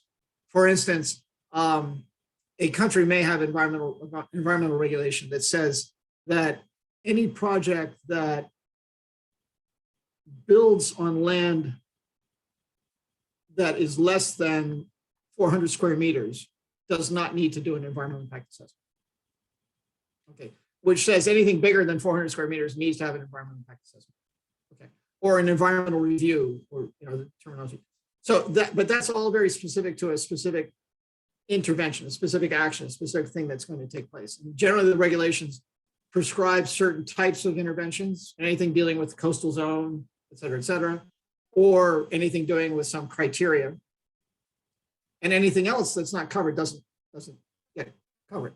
But that then means that somebody who proposes a project says, I'm going to build an apartment house near the ocean. And for instance, in India, it has to be 500 meters back from the ocean. And there are other criteria in the environmental review process in India that would have to be applied to that proposed project. In the process, the people doing the environmental review could then suggest changes, redirecting the building or whatever. They actually, in India, they would actually look at whether it's cyclone safe, things like that. That document then goes to the government. The government reviews it and accepts it or doesn't accept it. It might go to the court system in India, for instance, and then come back and the project's approved with modifications. But that's just the project. That's not 50 apartment buildings being built along the shore in Gao. The strategic assessment would look at the development plan for the state of Gao. Just take just an example with no basis in fact here. Would look at the whole building development as part of a tourist development program. It would look at it strategically. Okay. So it wouldn't look at individual buildings, the siting of individual buildings or anything like that, but it would just start saying, well, wait a minute, if we have these many sites that are going to have hotels on them, what's the impact on roads? What's the impact on water supply, et cetera, et cetera. So they'd be quantifying the total, the cumulative impacts of it and looking at options to mitigate those. Yeah. So for instance, they may say, just take them a step further, they may say, well, it's all fine and good, except the power supply system in India can't supply the power supply in Goa can't supply the power needed for these buildings. But so they should consider putting in solar panels to reduce the power load, okay? Or the groundwater is not going to be sufficient for all the requirements. Therefore, either a new pipeline is built, bring in water, or they start recycling water. So it's not specific projects have to do specific things. It's like, these are the big things that need to be thought about. Did that make any sense? Yeah, absolutely. You know, Yes. I think I just overestimate then. As a lawyer, I think I seem to overestimate what is actually happening then. Okay. Well, some countries have development plans and a development plan, a 5-year plan, for instance, and it may incorporate some of these elements into it and things. But what we tend to find is that they tend to be siloed and vertical, and the strategic idea is to cross-cut all the different kinds of things. To take an example from a non-conflict situation, Haiti after the earthquake, the recovery plan talked about building more than 10,000 houses, lots of houses, and nobody looked at the environmental impact of building that many houses. And when we asked, they said, well, when they get around to the projects, that's when they'll look at the environmental impact assessment.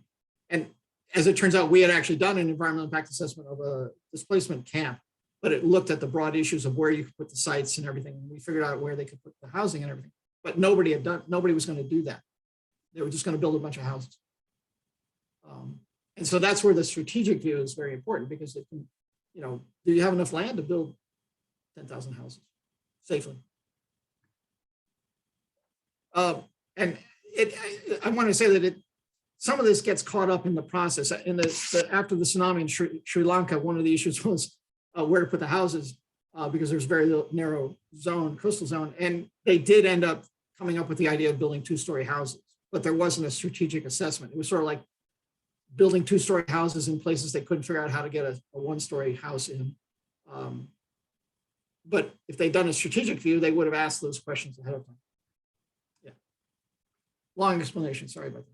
No, that was really interesting. Thanks. Daniel, did you have another question? That hand was left up for my previous question. Oh, okay. Good. So we all have sort of an idea what the SEA is about. It's strategic, it's broad, it's cross-cutting. It looks at particularly cumulative impacts. And although the OECD says you don't necessarily need a formal output, I think you would probably need a report coming out of it if you put the effort into it. And because they usually need to be done quickly, they would need to be done quickly. You're not going to spend a lot of time on all the specific details, but spend enough time to have a good idea about what's happening. Good. So what we have is, well, so what is a post-conflict SEA? Basically, it's done under it's these things over here from the standard SEA process with all these factors over here. So there's a lot of room for uncertainty and ambiguity, and we don't really know. But it's better to have things outlined, even what you don't know, whereas, as to quote the former Secretary of Defense of the United States, the known unknowns. It's better to have those identified because then people can follow up on those things. But if you haven't identified them, then there's nobody to follow. There's no possibility of people following them. So it's the process of merging these two kinds of things together. So, because this is really clear to everybody, we'll be going back momentarily, go back into the rooms. Since there are only 8 of us, I'll just put you in 2 rooms. That'll make it easier. So if you look at handouts, I have one mixed up here. Handout 4. Yeah, handout 4. Now that I don't have my background, you can probably see things. Handout. Now it's fuzzy. Screw that. Okay, post-conflict. It's handout 4, post-conflict SEA exercise. It has these instructions here. It's pretty simple. You have a situation where one of the elements you're looking at in terms of the strategic assessment is a need to build 10,000 4-room houses made out of cement brick, walls, reinforced concrete foundations, 3 windows, 4 doors, concrete floor, wood truss and zinc roof, 25 square meter of floor space. And these need to be built, these 10,000 houses need to be built in the next 2 years as part of the post-conflict situation. So what I'd like you to do, that's not necessarily the exact model of the house, but that's kind of what you're looking at. This picture up there. So what I want you to do is, you'll probably have 15 minutes to do this, I guess, 10 minutes, maybe 10, maybe 15. Identify 4 technical, practical things that you would do to develop a post-conflict SEA for the housing, just for the housing above. I'm looking for things that are more specific than the generalities of this table here on the post-conflict. I mean, what would you go through? What are the steps you would take? What are the things you would do to try to look at the strategic issues related to this element of the recovery plan, post-conflict recovery? And then write them down if you can. Or if you can't, write them down so we can talk about them a little bit later. Any questions? You have the details in the handout, which, because I have the fuzzy stuff on it, you can't see here, but it's handout 4. And I'll just put you in the groups if there are no questions. And I'll come around to the groups when there's time. About 10 minutes, maybe a little bit longer to do it. No hands raised, no questions. There's something in the chat here. Please, I have a question. Tracy, yeah. Okay. Why you consider this project to build 10,000 room as SEA? It is not SEA. I think it's a project, small project. It's one component. It's one component of an SEA. Yes. Yeah. No. So an SEA would be looking at housing. It would be looking at water supply. It would be looking at sanitation. It would be looking at all these different things. So this is just one component. You're exactly right that this would be something that would be looked at for a project. But if I gave you a whole recovery program, we wouldn't be able to take care of it in the next 10 minutes. So you are right. This would. But what I'm looking at is what factors. What factors should? Sorry, please. You're breaking up a bit. Kelly, I didn't hear you there. Yes. I didn't hear you. I'm sorry. What factors should I consider to differentiate between SEA and EIA as Okay, to say this SEA and this is EIA. okay. So a normal project would I be think there 2,000 is houses. I agree. A normal project would yes. be 2,000 houses. This is 5 projects all pulled together. You're looking at it strategically for the overall requirement, not the individual project. Yeah. So imagine It is many the projects. requirement is, yeah, this is 5 projects altogether. Yeah. You're looking at it strategically. Yes. You're looking at the big view. Yeah. See now, an EIA for 2,000 houses wouldn't necessarily look at the impact of the other 8,000 houses being built. That's what the strategic impact looks at, the combination, the impact of 10,000 houses. Good. Thank you. Thanks a lot. Oh, good questions though. Good questions. You're helping me. You're keeping me honest here. Good. Okay. So if we're ready, I'll send you into the rooms. I'll be around to the rooms and we'll have questions. Good. Breakout room.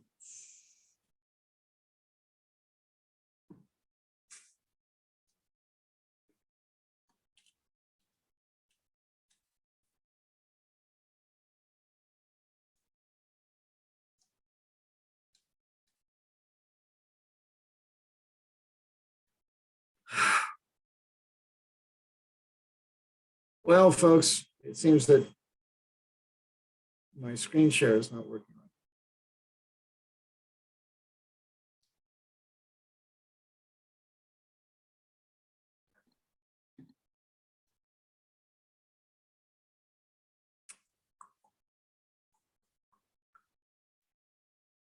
There we go. We can see the Yeah, but it's not in presentation mode.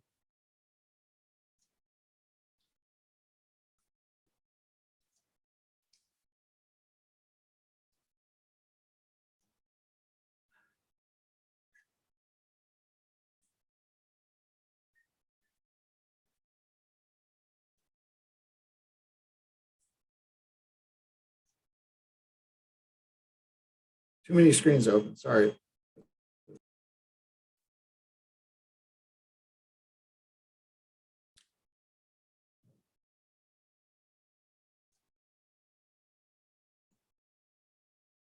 Sorry, folks, I'm trying to sort out.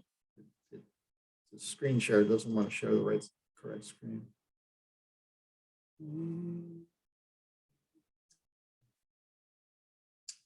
So we'll just have to. You can see the presentation here. Yeah, okay. So room 1, what did you come up with?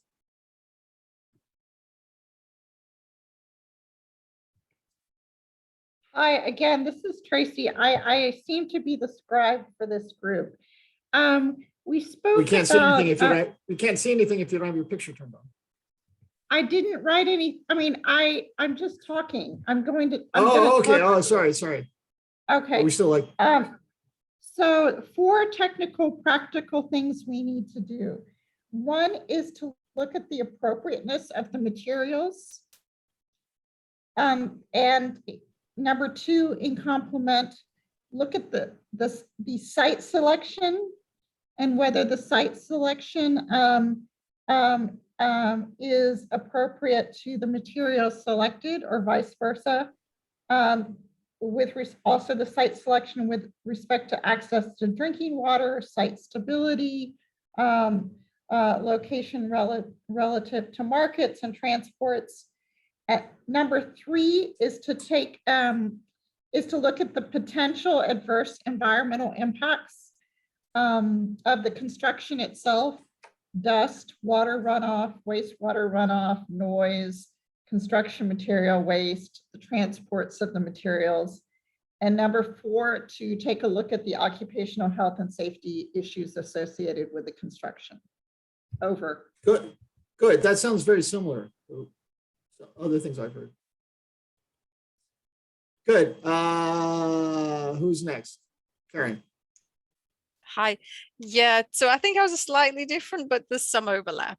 So we said about site selection, we said, is there enough land for 10,000 houses in one, or would you want to move, put different numbers here, there and everywhere?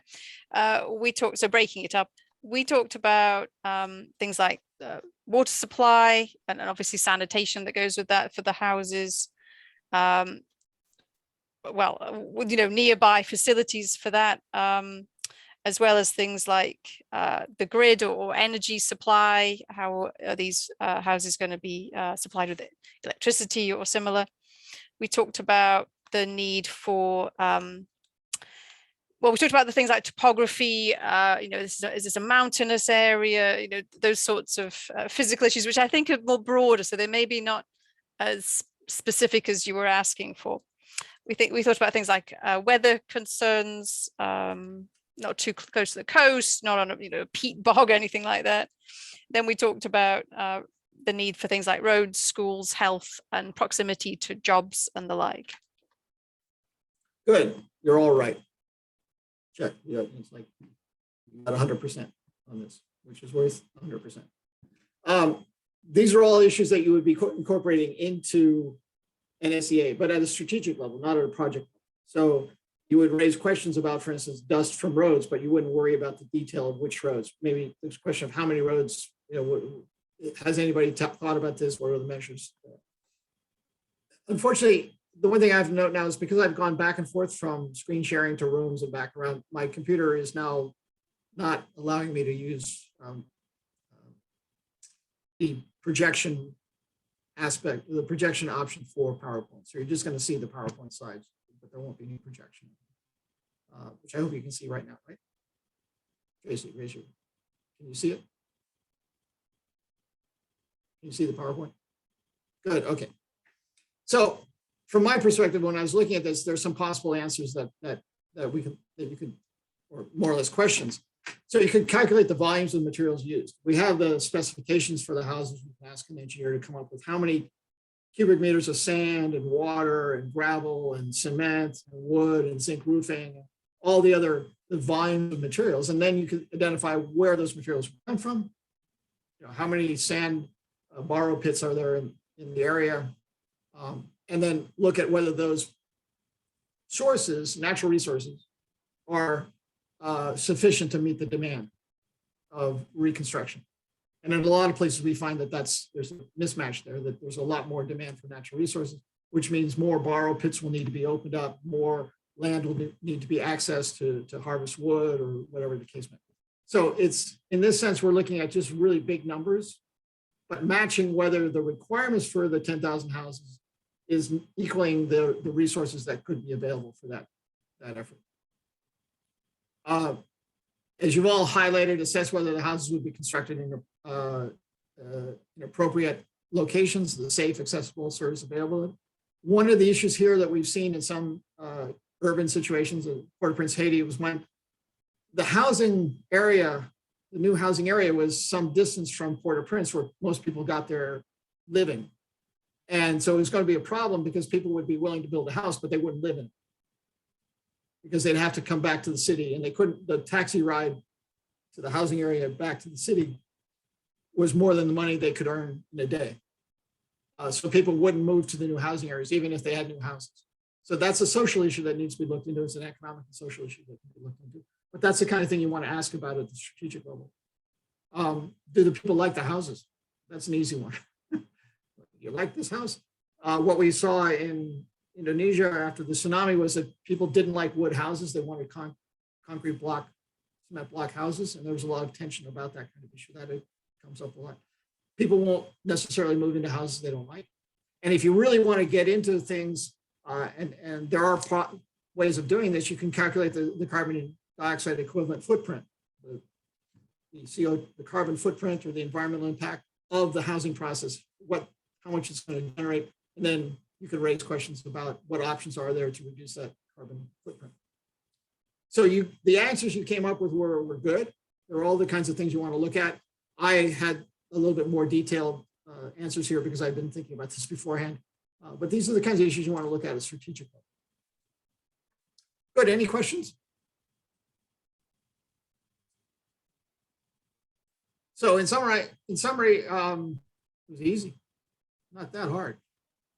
What's important is to go back to the guidance from OECD and from the paper that I drafted and look at how this could be done and sort of organize it in a very systematic fashion. But it's not terribly complicated. It might take a little bit of time and you might not have all the data you need to do it, but you can still come up with the big issue, the big questions. Do we have enough sand to build 10,000 houses? Do we have enough water to supply water to all those people that are going to be moving into these areas? Those basic kinds of questions. Looking at it, as Khalid pointed out in his question, looking at it at the level of 500 houses or 1,000 houses or 2,000 houses would generate a result that could say, yes, it's no problem. We have enough water for, we have enough resources for 1,000 houses, 10,000 houses, or 1,000 houses. But when you up that number to 10,000, then the calculation may be totally good. So that's a snapshot of the strategic environmental impact assessment. As I said, as far as I know, none have been done, but I think it's a really good idea. Before we move on, any questions?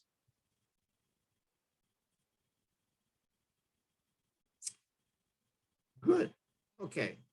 So now we're going to talk about the REA, the Rapid Environmental Impact Assessment of Disasters. I was one of the original authors of it, and it's now been revised in version 5.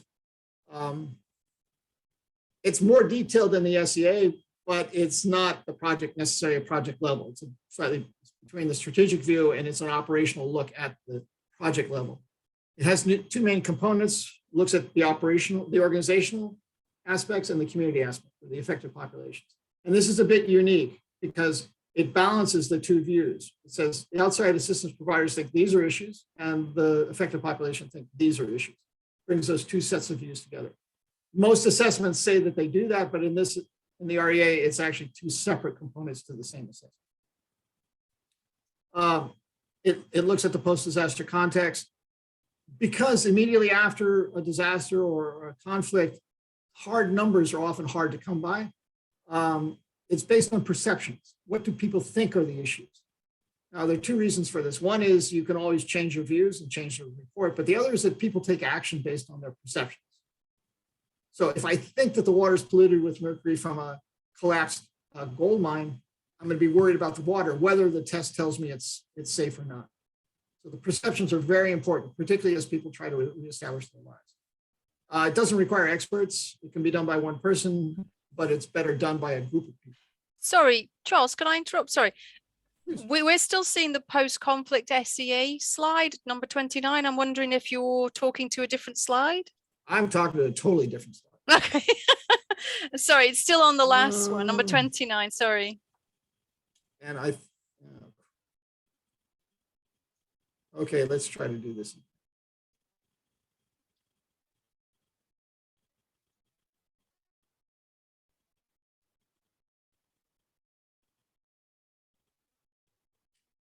So what are you seeing now? We're still seeing 29. Sorry. Hold on a minute. If you want, I can share the PowerPoint. Yeah. Oh, wait a minute. Just give me a minute. I think the problem is that what is the problem?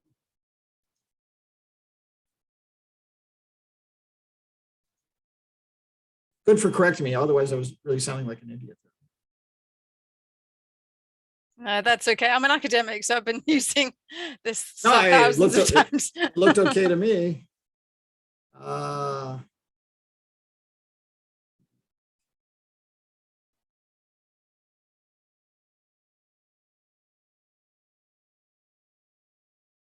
Working okay for half.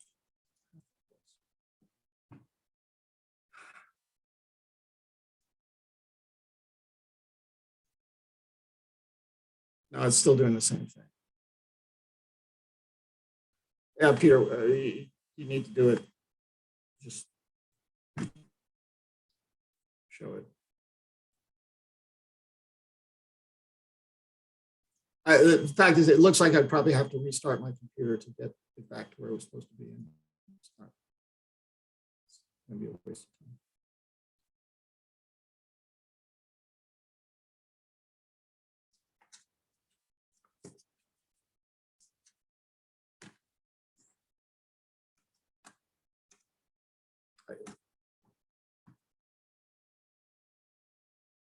Anyway, so while Peter's doing this, so the REA is designed for, as I said, use post-conflict or post-disaster. It's more of an operational tool. It can be used to review projects when you don't have other ways of doing it, but it's more looking at the sort of the broader set of issues that you might need to deal with. And it's been used fairly widely in some conflicts, for instance, Afghanistan, Darfur, neither of which were post-conflict as it turns out, and a couple of other circumstances, and it was used to develop a post-conflict review for Syria.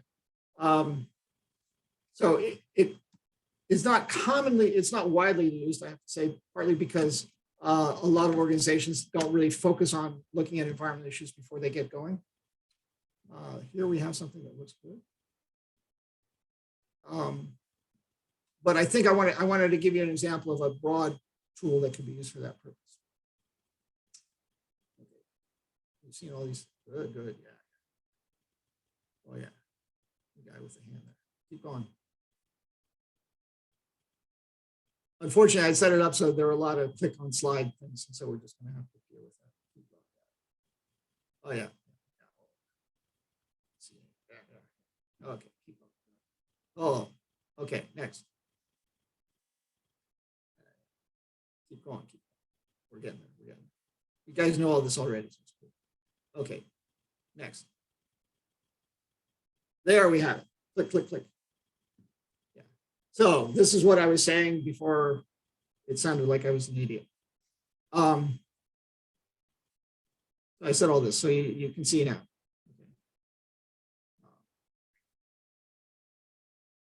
And you can find it there, the current version. There are other versions online. There are 5 versions now. This, the 5th was updated in 2018.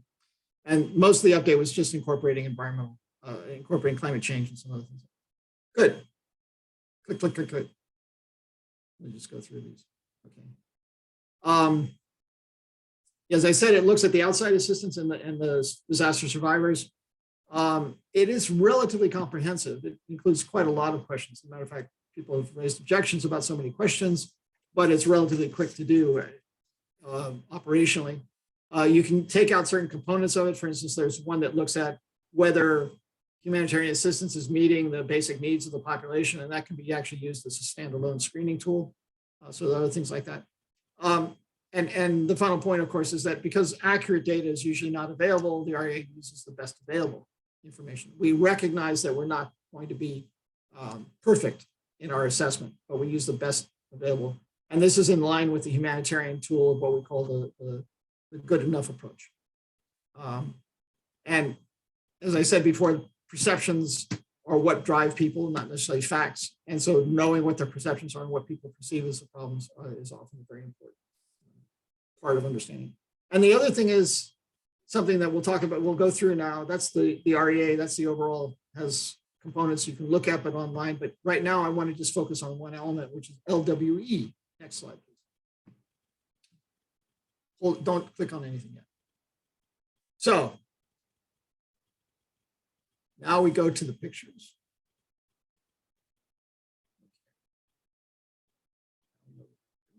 Like everybody turn on their cameras. Oh, don't do that. Oh, okay. Good. Let's turn on your cameras here.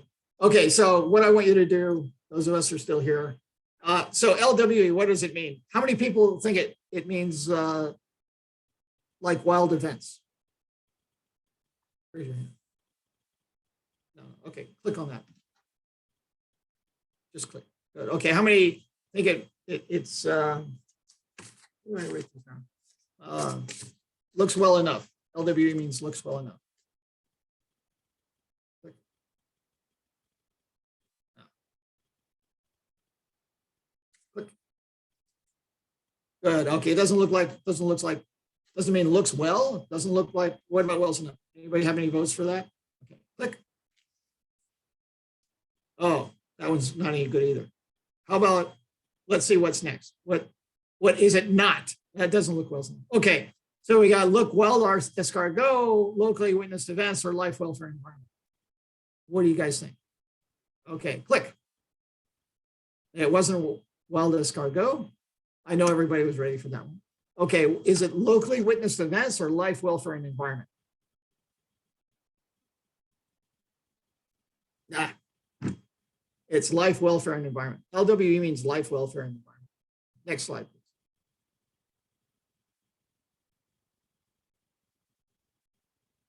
Yeah, I know I sent you the handouts in advance with the answers, but you're supposed to actually act like you're being surprised. Okay. I assume most everybody wouldn't read the answers, didn't read the handouts anyway. So one of the issues, the REA comes up with a list of environmental issues based on a very comprehensive view. Everything from are there environmental rules and regulations to is too much fertilizer being provided? Okay. I got the two people in the class who do their homework. Okay, so you come up with a list of issues out of the REA, and it brings together the organization assessments, and it brings together the perceptions, the assessment from the community's point of view, affected population's point of view. What do you do with that? You can end up with 35 issues. So LWE is a way of prioritizing. So L means life-threatening. Is that issue life-threatening? If it's life-threatening, it goes to the top of the list. Is it welfare threatening? Now, when you think about welfare, think about livelihoods. Is it welfare, livelihoods, basically the same kind of thing? That's second priority. And then if it's not life-threatening and not welfare threatening, then it threatens only the environment in the sense of butterflies and birds and bees and things like that. So it's environment means everything else. If it's not life-threatening or not welfare threatening, then it fits under the big E, the big environment. So the reason why we use this, thank you.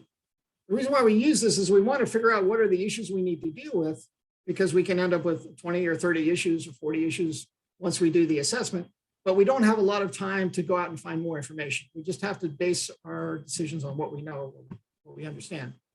So it does also, the REA does also identify the issues, but not the solutions, although there are a lot of hints about solutions here. So it's an assessment tool. It's not a programmatic fixing tool. You can find more of it at that place. So does everybody understand LWE? Oh, you're going too fast. Back up here. Does anybody not understand the importance of LWE? Good, since I know two of you have read all the instructions, it's not a problem. Next slide, please. Okay, so now we're going to go to the breakout room. The web link does not work. Okay, we'll go to the breakout room and then I'll see what the real web link is. Okay, so go back to your breakout rooms. You have a list of 10 issues in your handout down here. The handout number 7. And what I'd like you to do is just mark, you don't have to put 1 to 10, that's okay. Just mark whether the issues are life-threatening, welfare-threatening, or environment-threatening. That's the assignment. Any questions?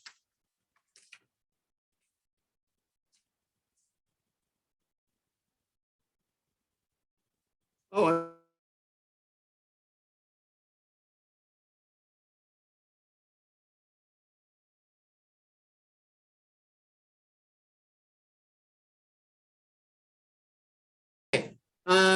Karen, what'd you come up with? So again, we had questions. So I'm going to share my screen. Oh my gosh. So we weren't sure how we were supposed to do this. So we started to put X's in the boxes where we thought that, so pollinator migration would be an environmental issue. Depends what they're pollinating. Are they just, a few flowers, or are they the crops that the people are going to live off? So it could be welfare, etc.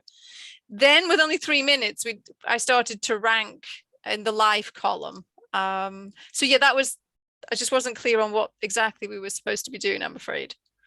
But I'd had the benefit of reading it in advance, so I'd already done a bit of that.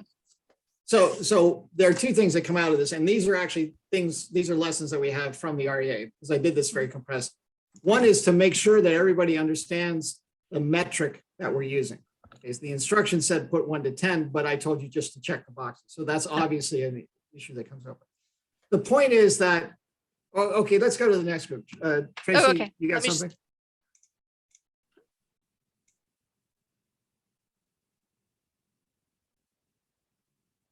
Sorry, yeah, I'm going to share my screen as well if I can.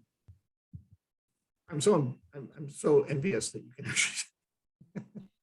Okay, can you see that? Yes. Okay. Okay, so we went So- through each and noted whether it was life, welfare, or environment, and some were more Right. than one. And then we started Ah. ranking the life with regards to the first most immediate. We got to number 2, and that's as far as we got. That's okay.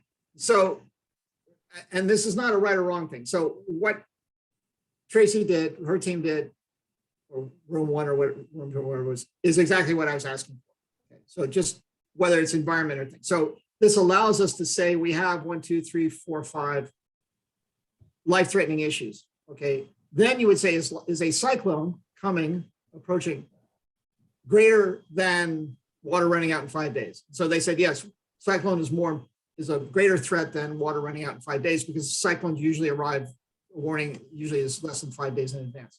So that's the process we go through. Now, Karen, what you did was actually an interesting effort, and this is one of the lessons we've learned is we need to be clearer about the instructions. And so that was my fault. I didn't make the instructions clear to you. So I apologize for that. But Tracy her team has done what we would, could you just put that up there quickly? Is what the instructions in the REA would tell you to do. We did start to do that, but then running out of time, we started to rank them. And that's where we didn't put crosses in all the boxes for everything. But we were debating, what they were.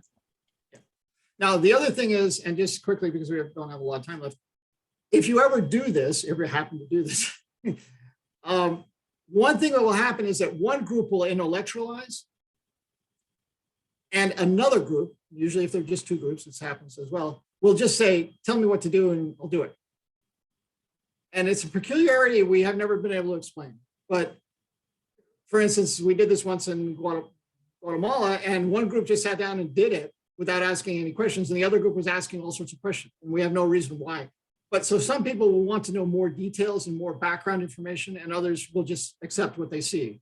So what we came up with was actually a very, very real situation. Now, the reason why I touched on this is that the key point about this is that using LWE, when you get to a lot of issues about environment, whether it's from a strategic environmental assessment or whether it's from a rapid environmental assessment, that then helps you figure out what you should be worrying about, because you will end up with a lot of things. So LWE is sort of the key. There's a lot more elements to the REA. I put the link in the chat box. I hope that works. I hope this one works. Or you just search for rapid environmental impact assessment and disasters, and it'll take you to that, or send me an email and I'll send you the link. But the REA includes a lot more, but it's a detailed explanation. So I'm not going to spend a lot of time on it. But the LWE thing is really the key point, both for the strategic and rapid environmental impact assessment, because you'll end up with a lot of issues. We've got to figure out what are the most important. Good. Can we go back to the presentation quickly?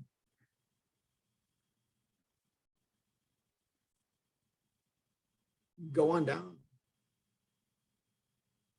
Next. Keep going. Okay, keep going.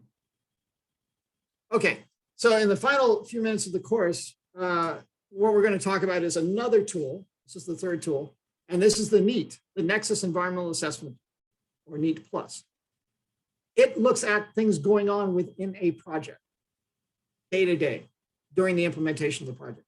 So we have the strategic, we have the overview of ongoing operations, which is the REA, and this is something that looks at what's happening day to day in a project. You can do an assessment every day. It's part of a project. It's designed for quick data collection in the field using whatever mechanisms you have, whether it's just walking around or talking to people or collecting information. There's the link there, and if you don't have the link, I'm just checking. It doesn't look like it's in the handouts, but I'll send it to you. And it's available in English, Spanish, and French. There is a a reference document you see on the right. And if you Google Nexus Environmental Impact Assessment Tool, you'll find the documents. There's quite a lot of documents. And that document is A to Z instructions on how to use that. But I wanted to just, we won't have an exercise now because we're running out of time, but I just wanted to go through and explain what is in the, what the NEAT generates and give you an idea about how it can be used at a project level. So this is actually day-to-day looking at what environmental issues might come up during a project, during the implementation project. Next slide, please. So why? It's simple, it's user-friendly, it doesn't require experts, it flags key issues, and it's based on Kobo, which is an open source software. Who can do it? Anybody. When they say after life-saving needs are met, but generally when projects are in full swing of implementation, okay? You're starting to build houses or plant fields or fix water supplies, you're doing all these things. And that's when it's to be used. Next slide, please. Just click all through these. Project level below, it is not an environmental impact assessment. It is not. Be careful about this because projects may require, donors may require an environmental impact assessment. This isn't an environmental impact assessment. But skipping to the bottom, it does help address the environmental management and monitoring plan that may come out of a project design. So if you have the project design and you have an environmental review and it comes up with the EMMP, the NEAT Plus can help you in that area because it can flag issues that are ongoing or current to the implementation of the project and will help you implement the EMMP, or in effect create an EMMP when you don't have it. Good, next. The current modules are, there's a shelter, water, back up. Shelter, water, sanitation, hygiene, wash, livelihoods, food sector, and there's an urban version. And I was just on a call earlier today when they're talking about sort of reviewing the whole process and improving the output from these different elements of the NEAT Plus. Next slide, please. So this is the process. You can easily use Excel or Kobo Toolbox. Kobo is a software that will work on as an app on a phone or a tablet, and it allows using the internet to share information, compile information. The first module is a sensitivity module. It looks at what might be affecting the environment, climate, natural environment, political and economic context. And this actually has many of the same elements that you have in the REA. In some ways, the NEAT Plus incorporates a lot of the elements that you find in the REA. But they've actually now gone beyond that. They're more specific about it. I'll mention that in a minute. It looks at specific activities, shelter, wash, food security, as I said, urban, and they're looking at a health component and a livelihoods component. And again, it looks at environmental sensitivity and it summarizes the impacts. And it generates an impact score using an algorithm about identifying the significance of different impacts. So it can be used for a mitigation plan, environmental management and mitigation, environmental management and monitoring type plan. It uses advocacy and for prioritizing technical support. For instance, you do this and realize that there's a gap in how things are being implemented and you don't have an expert that's needed, you can then use this to identify the need for that expert. One important point here is that when it says advocacy, what we're talking about is small a advocacy. The idea is that you shouldn't go in, see you later, Tracy. You shouldn't go in and do an assessment and not do anything with the results. So you should advocate for the disaster survivors. That's what advocacy is about. Next, please. So this is the environmental sensitivity analysis output. This is for a place in Colombia, and you can see it identifies issues of high concern, medium concern, and low concern. Of course, the high concern ones are the ones you want to pay attention to. So this is the environmental sustainability. This is the output that you would see out of the data that you collect. Next slide. It also looks at, by sector, some baseline information and baseline warnings. It's very hard to read, but it just says that, for instance, the first one at the top, environmental concerns identified, said this area has been identified as potentially having climate or seasonal hot and dry days and cold nights. Consider thermal comfort. So this is more providing you guidance based on the input, the data you've collected. This is more providing guidance than the REA would or the SEA would. And then it also provides commentary because there are a bunch of questions that you ask to collect the data that you need. And it provides the commentary down there saying, you've asked this question and this is what the question tells you, okay? So it actually provides you with quite a lot of additional information beyond just simply the assessment, but a lot of what you can do about things or what the significance of the information you have is. Next, please. Simple and fast, doesn't require expertise, can help prioritize expertise when it's needed. And it does provide the basis for a scoping in some ways about scoping for an environmental impact assessment, but it doesn't replace an environmental assessment. Next. So just what it gives you an analysis of the environmental situation, identifies risks related to actual projected activities, and it provides you mitigation tips. And that's one difference from the REA. The REA doesn't provide very much in that way. Thanks. Next. So quick summary. So I've told you about the SEA. We did a little exercise about that. Strategic level thinking, broad thinking, big issues, overall impacts, really what we call cumulative impacts from an environmental perspective, but done in a way that's quick, that fits within the post-conflict disaster, post-conflict recovery context. So that's a broad overview. The REA, we talked about it, didn't get into a lot of details about how to do the REA. There's a document that tells you how to do that. There's training available actually. But the importance of having the LWE as a way of prioritizing the 40 issues you might come up with, and that tells you where you should start paying attention. The REA doesn't solve the problem, it tells you what the problems are and it gives you some hints about how to fix them. Next. The neat project level or actually activities within a project. Current operations, what's happening day to day. It's quick, it's easy, it uses Kobo, you fill in the data, like they say, any idiot can do it. Anyway, it still needs some intelligence, but you can do it quickly and be using Kobo and internet. You can actually compile reports from different locations and pull it all together. And it's doing things right now correctly, doing the right thing right now. And helps you correct operational questions, operational actions to get them back in line so they reduce negative environmental. Good. My clock tells me we're 5 minutes over. I apologize for that. But we started 5 minutes short.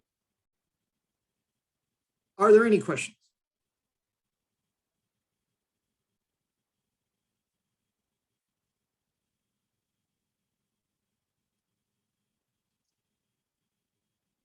If there are, let's go to the next slide. That's the same thing. Okay. No, go to the next slide. Okay, so I do want to, as we close here, I do want to call attention to thank all the sponsors, as we pointed out in the beginning. And there's the Wilson Center pops up there. We'll hit it one more. I think you click once, it'll the Wilson Center. There, the Wilson Center. Okay, so these organizations help us. And then next slide. Okay, so I'd like to thank you for going through this course. I'm sorry if it was a little rough in some places for technological reasons, and I apologize for not giving everybody clear instructions, although that is actually a good example of what happens when you're doing the REA. But the information we came out with was actually very useful. If you have more questions about the SEA, the REA, the NEAT Plus, or anything else about environmental impact assessment in post-conflict situation, peacebuilding, environmental peacebuilding, please send me an email, havedisastercallkelly@gmail.com, and I'll answer any questions you have, and I'll share the presentation with you if you'd like to see that. If there are no further questions, I'd like to thank you for the time you've taken this afternoon to go through this quick course. I would sort of apologize for it being really rushed, but I wanted to give you a good overview of the concepts we're working with, but also, and as well as some of the a quick view of some of the tools that you can use to incorporate environmental issues into environmental peace building. Thank you very much. Thank you, Kelly. Thank you very much. Good. Thanks a lot.